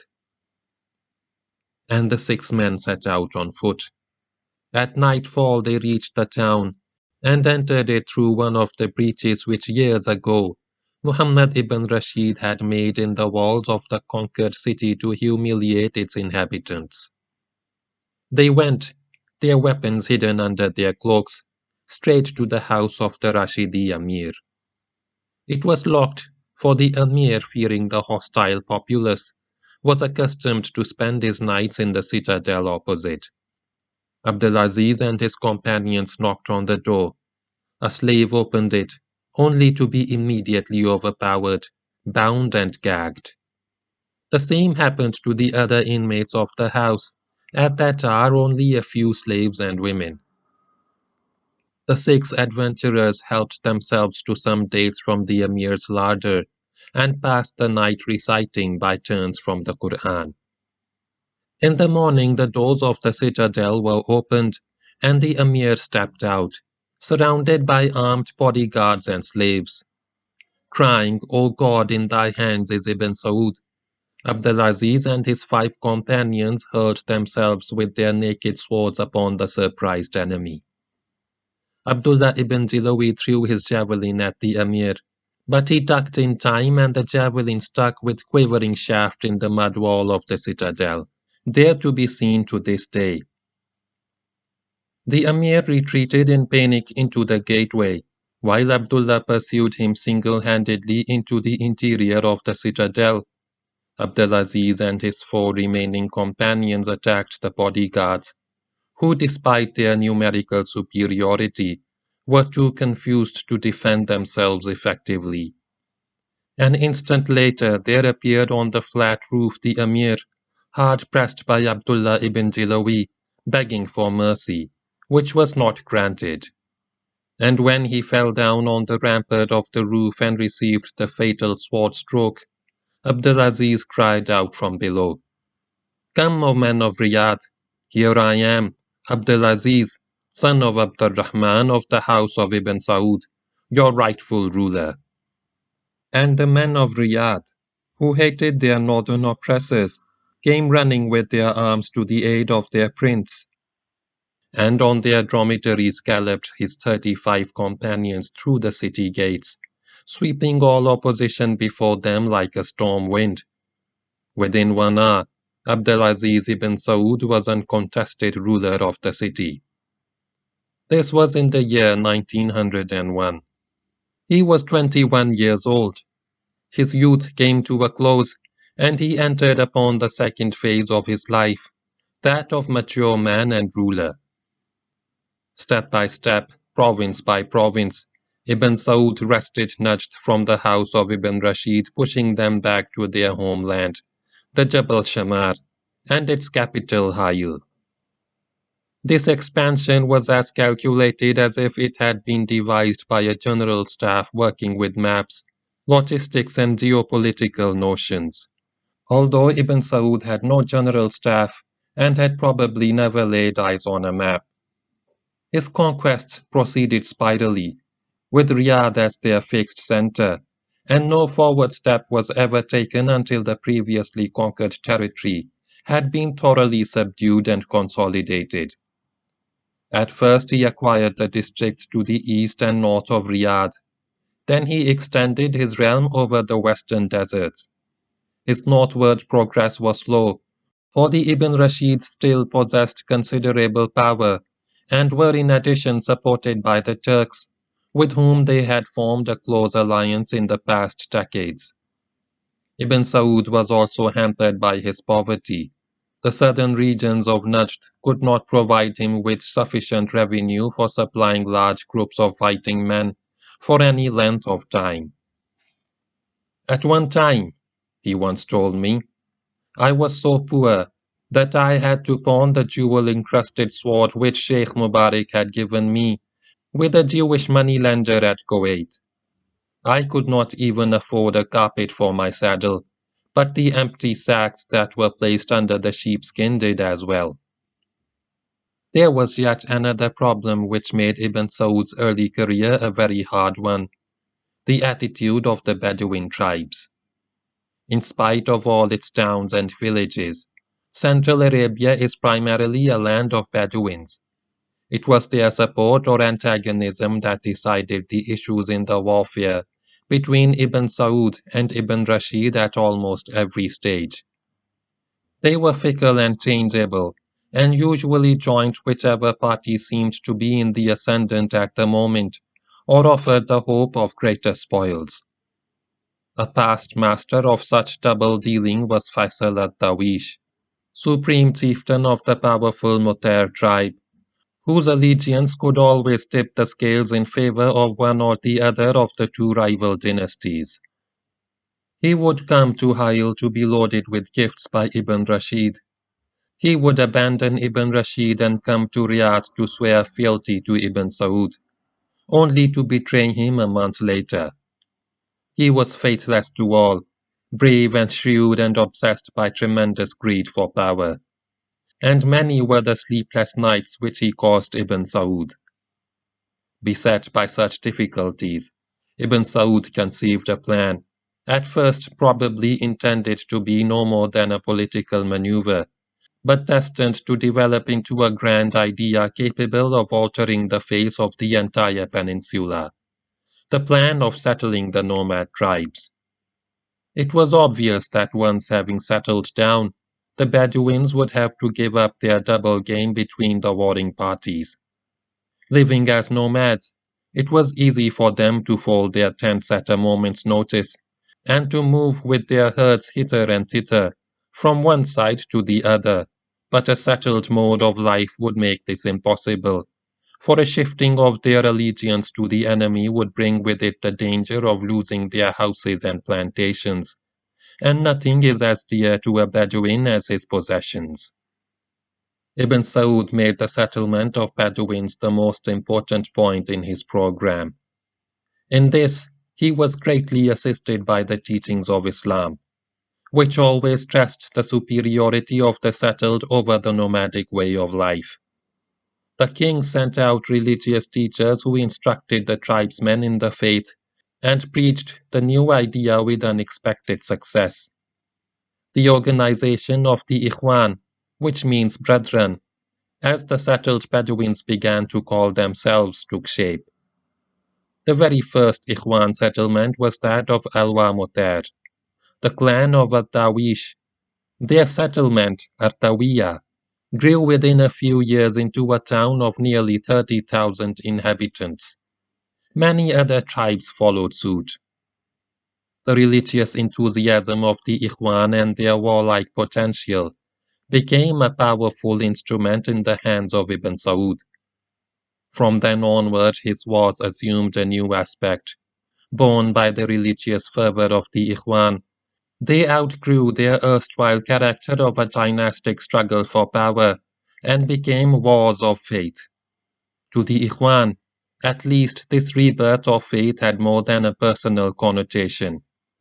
In their uncompromising adherence to the teachings of the great 18th century reformer, Muhammad ibn Abdul Wahhab, which aimed at a restoration of Islam to the austere purity of its beginnings and rejected all later innovations. The Ikhwan were no doubt often filled with an exaggerated sense of personal righteousness. But what most of them desired above all else was not merely personal righteousness, but the establishment of a new society that could with justice be called Islamic. True, Many of their concepts were primitive and their ardor frequently bordered on fanaticism, but given proper guidance and education, their deep religious devotion might have enabled them to broaden their outlook and in time to become the nucleus of a genuine social and spiritual resurgence of all Arabia. Unfortunately, however, Ibn Saud failed to grasp the tremendous import of such a development and remained content with imparting to the Ikhwan only the barest rudiments of religious and secular education. In fact, only as much as seemed necessary to maintain their zealotic fervor. In other words, Ibn Saud saw in the Ikhwan movement only an instrument of power. In later years, this failure on his part was destined to recoil on his own policies, and at one stage to endanger the very existence of the kingdom he had created. And it gave perhaps the earliest indication that he lacked the inner greatness which his people had come to expect of him. But the disillusionment of the Ikhwan with the king and the king's disillusionment with them was a long time in the making. In 1913, with the tremendous striking force of the Ikhwan at his disposal, Ibn Saud at last felt strong enough to attempt the conquest of the province of Al-Hassa on the Persian Gulf, which had once belonged to Najd, but had been occupied by the Turks 50 years earlier. Warring against the Turks was no new experience to Ibn Saud. Off and on he had encountered Turkish detachments, especially field artillery, within the armies of Ibn Rashid. But an attack on Al-Hassa, which was directly administered by the Turks, was quite a different affair. It would bring him into head-on collision with a great power. But Ibn Saud had no choice. Unless he brought Al-Hassa and its ports under his control, he would always remain cut off from the outer world, unable to obtain sorely needed supplies of arms, ammunition, and many necessities of life. The need justified the risk, but the risk was so great that Ibn Saud hesitated long before undertaking an assault on Al-Hassa and its capital Al-Hufuf. To this day he is fond of recounting the circumstances in which the final decision was made. We were already in view of Al-Hufuf. From the sand dune on which I was sitting, I could clearly see the walls of the powerful citadel overlooking the town. My heart was heavy with indecision as I weighed the advantages and the dangers of this undertaking. I felt tired. I longed for peace and home, and with the thought of home, the face of my wife Johara came before my eyes. I began to think of verses which I might tell her if she were by my side, and before I realized it, I was busy composing a poem to her, completely forgetting where I was and how grave a decision I had to make. As soon as the poem was ready in my mind, I wrote it down, sealed it, called one of my couriers and commanded him, "Take the two fastest dromedaries, ride to Riyadh without stopping and hand this over to Muhammad's mother." And as the courier was disappearing in a cloud of sand dust, I suddenly found that my mind had made a decision regarding the war. I would attack Al-Hufuf, and God would lead me to victory. His confidence proved justified. In a daring assault, his warriors stormed the citadel. The Turkish troops surrendered and were permitted to withdraw with their arms and equipment to the coast, whence they embarked for Basra. The Ottoman government, however, was not prepared to yield its possessions so easily. A punitive expedition against Ibn Saud was decided upon at Istanbul. But before it could be overtaken, the Great War broke out, forcing the Turks to deploy all their military forces elsewhere, and with the end of the war, the Ottoman Empire ceased to exist.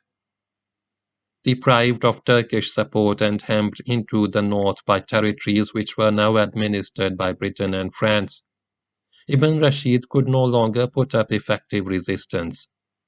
Led by Faisal ad-Dawish, now one of the most valiant paladins of Ibn Saud, the king's forces took Hail in 1921, and the house of Ibn Rashid lost its last stronghold. The climax of Ibn Saud's expansion came in 1924 and 1925, when he conquered the Hijaz, including Mecca, Medina, and Jeddah, and expelled the Sharifian dynasty which had come to power there after Sharif Hussein's British-supported revolt against the Turks in 1916. It was with the conquest of this holy land of Islam that Ibn Saud, now 45 years old, fully emerged into the view of the outer world. His unprecedented rise to power at a time when most of the Middle East had succumbed to Western penetration filled the Arab world with the hope that here at last was the leader who would lift the entire Arab nation out of its bondage, and many other Muslim groups besides the Arabs looked to him to bring about a revival of the Islamic idea in its fullest sense by establishing a state in which the spirit of the Quran would reign supreme. But these hopes remained unfulfilled. As his power increased and was consolidated, it became evident that Ibn Saud was no more than a king aiming no higher than so many other autocratic Eastern rulers before him. A good and just man in his personal affairs, loyal to his friends and supporters and generous toward his enemies, graced by intellectual gifts far above the level of most of his followers, Ibn Saud has nevertheless not displayed that breadth of vision and inspired leadership which was expected of him. True, he has established a condition of public security in his vast domains unequaled in Arab lands since the time of the early caliphate 1,000 years ago. But unlike those early caliphs, he accomplished this by means of harsh laws and punitive measures, and not by inculcating in his people a sense of civic responsibility. He has sent a handful of young men abroad to study medicine and wireless telegraphy, but has done nothing to imbue his people as a whole with a desire for education, and thus to lift them out of the ignorance in which they have been steeped for many centuries. He always speaks, with every outward sign of conviction, of the grandeur of the Islamic way of life, but he has done nothing to build up an equitable, progressive society in which that way of life could find its cultural expression. He is simple, modest, and hard-working, but at the same time, he indulges and allows those around him to indulge in the most extravagant and senseless luxuries. He is deeply religious and carries out to the letter every formal injunction of Islamic law, but he rarely seems to give any thought to the spiritual essence and purpose of those injunctions. He performs the 5 obligatory daily prayers with utmost regularity and spends long hours at night in deep devotion. But it never seems to have occurred to him that prayer is only a means and not an end in itself. He loves to speak of the responsibility of the ruler towards his subjects, and often quotes the Prophet's saying, Sallallahu Alaihi Wasallam, "Every man is a shepherd, entrusted with responsibility towards his flock. But nevertheless, he has neglected the education of even his own sons, and thus left them poorly equipped for the tasks that lie before them." And when he was once asked why he did not try to organize his state on a less personal basis, so that his sons might inherit an organized governmental structure, he answered, "I have conquered my kingdom with my own sword and by my own efforts. Let my sons exert their own efforts after me." I recall a conversation with the king in which his improvidence and lack of administrative vision was fully demonstrated. It was in Mecca late in 1928, when the famous leader of the Syrian independence movement, Amir Shakib Arsalan, paid a visit to the king. Ibn Saud introduced me with the words, "This is Muhammad Asad, our son. He has just returned from the southern regions. He loves to travel among my Bedouins." Amir Shakib, who was not merely a political leader but a man of many-sided interests and a scholar of great erudition, was immediately curious to know my impressions when he learned that I was a European convert to Islam. I described to him some aspects of that journey to the south, and particularly my experience in Wadi Bisha, which had never before been visited by a European. The great architectural possibilities of that region, its wealth of water and its fertile soil, had struck me as extremely promising, and in the course of my narrative, I turned to the king and said, "I am sure, O Imam, that Wadi Bisha could easily become a granary sufficient to supply the whole of the Hijaz with wheat, provided it was scientifically surveyed and developed." The king perked up his ears, for the imports of wheat for the province of Hijaz consumed much of the country's revenues, and shortage of revenues had always been Ibn Saud's greatest worry. "How long would it take," he asked me, "to develop Wadi Bisha in this way?" Not being an expert, I could not supply any clear-cut answer. I suggested that a commission of technical experts from abroad should survey the region and recommend concrete plans for its development. It would take, I ventured to say, at most about 5 to 10 years to make the area fully productive. 10 years! Exclaimed Ibn Saud. 10 years is a very long time. We Bedouins know only one thing. Whatever we have in our hands, we put into our mouths and eat. To plan for 10 years ahead is far too long for us. On hearing this astonishing statement, Amir Shakib stared at me, open-mouthed, as if disbelieving his own ears, and I could only stare back at him.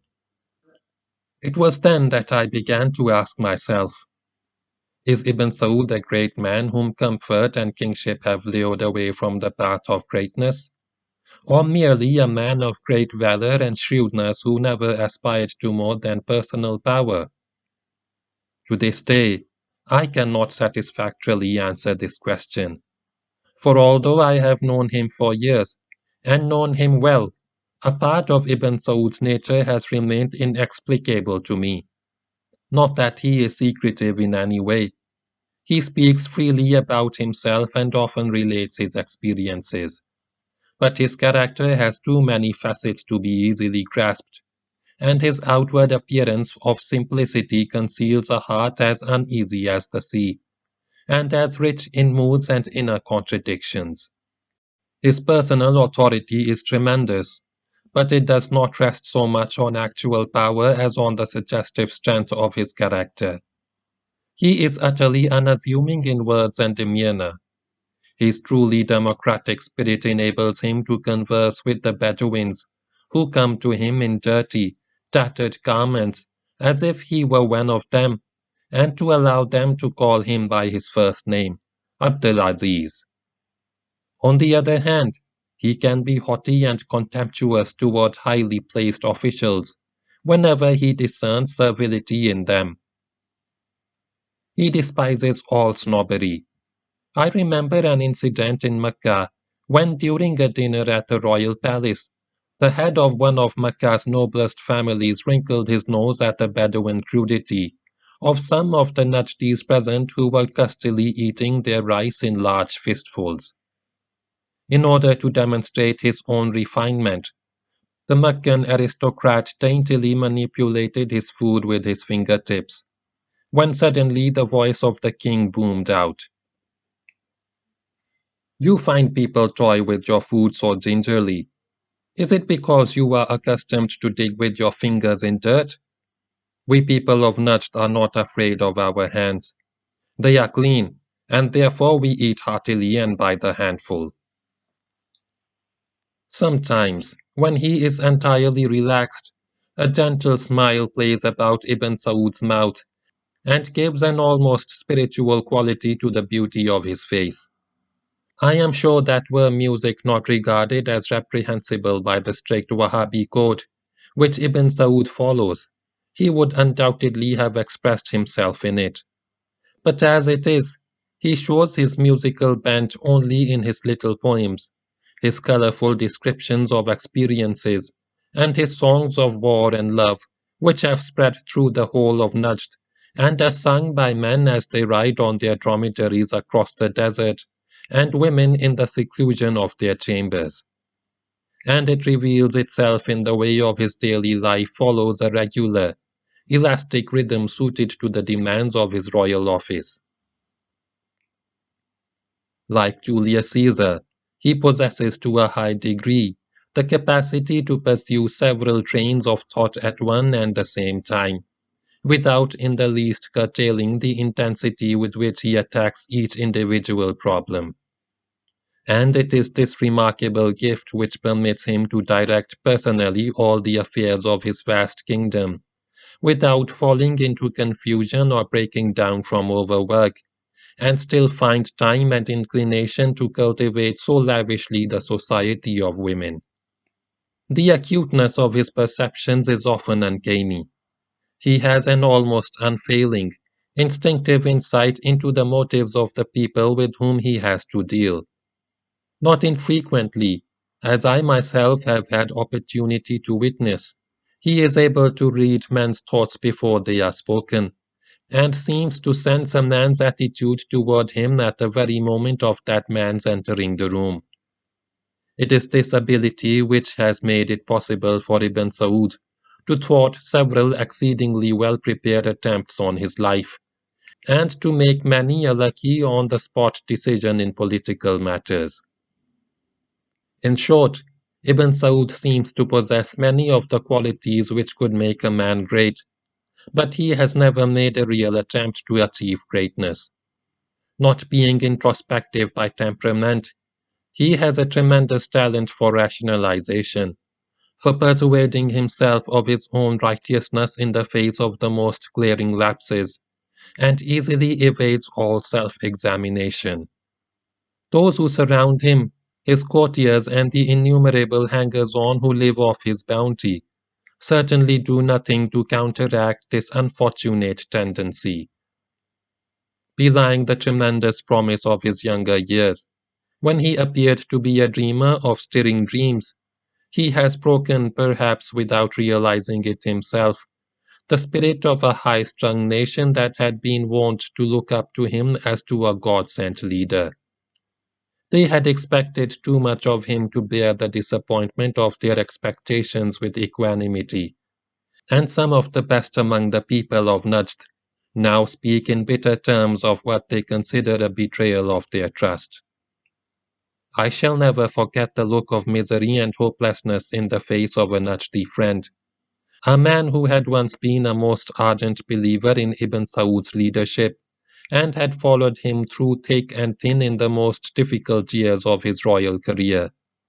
When speaking of the king, he told me one day, "When we rode with Ibn Saud against Ibn Rashid in those early days, and when we rode with him, under banners inscribed La ilaha illallah, which means there is no God but God, against that traitor to Islam Sharif Hussain, we thought that Ibn Saud was a new Moses, destined to lead his people out of the bondage of ignorance and decay into the promised land of Islam.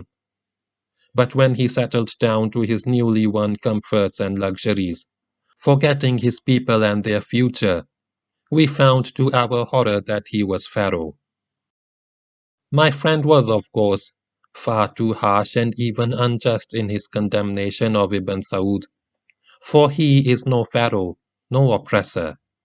He is a kind man, and I have no doubt that he loves his people. But he is no Moses either. His failure lies rather in his having failed to be as great as the people had taught him to be, and as perhaps he could have been had he followed the trumpet call of his youth. He is an eagle who never really took wing. He has simply remained a benevolent tribal chieftain on an immensely enlarged scale. A short time after completion of this book in 1953, King Ibn Saud died at the age of 73, and with his passing, an epoch of Arabian history came to a close. When I saw him last in the autumn of 1951, on the occasion of an official visit to Saudi Arab on behalf of the government of Pakistan, it seemed to me that he had at last become aware of the tragic waste of his life. His face, once so strong and lively, was bitter and withdrawn. When he spoke of himself, he seemed to be speaking of something that was already dead and buried and beyond recall.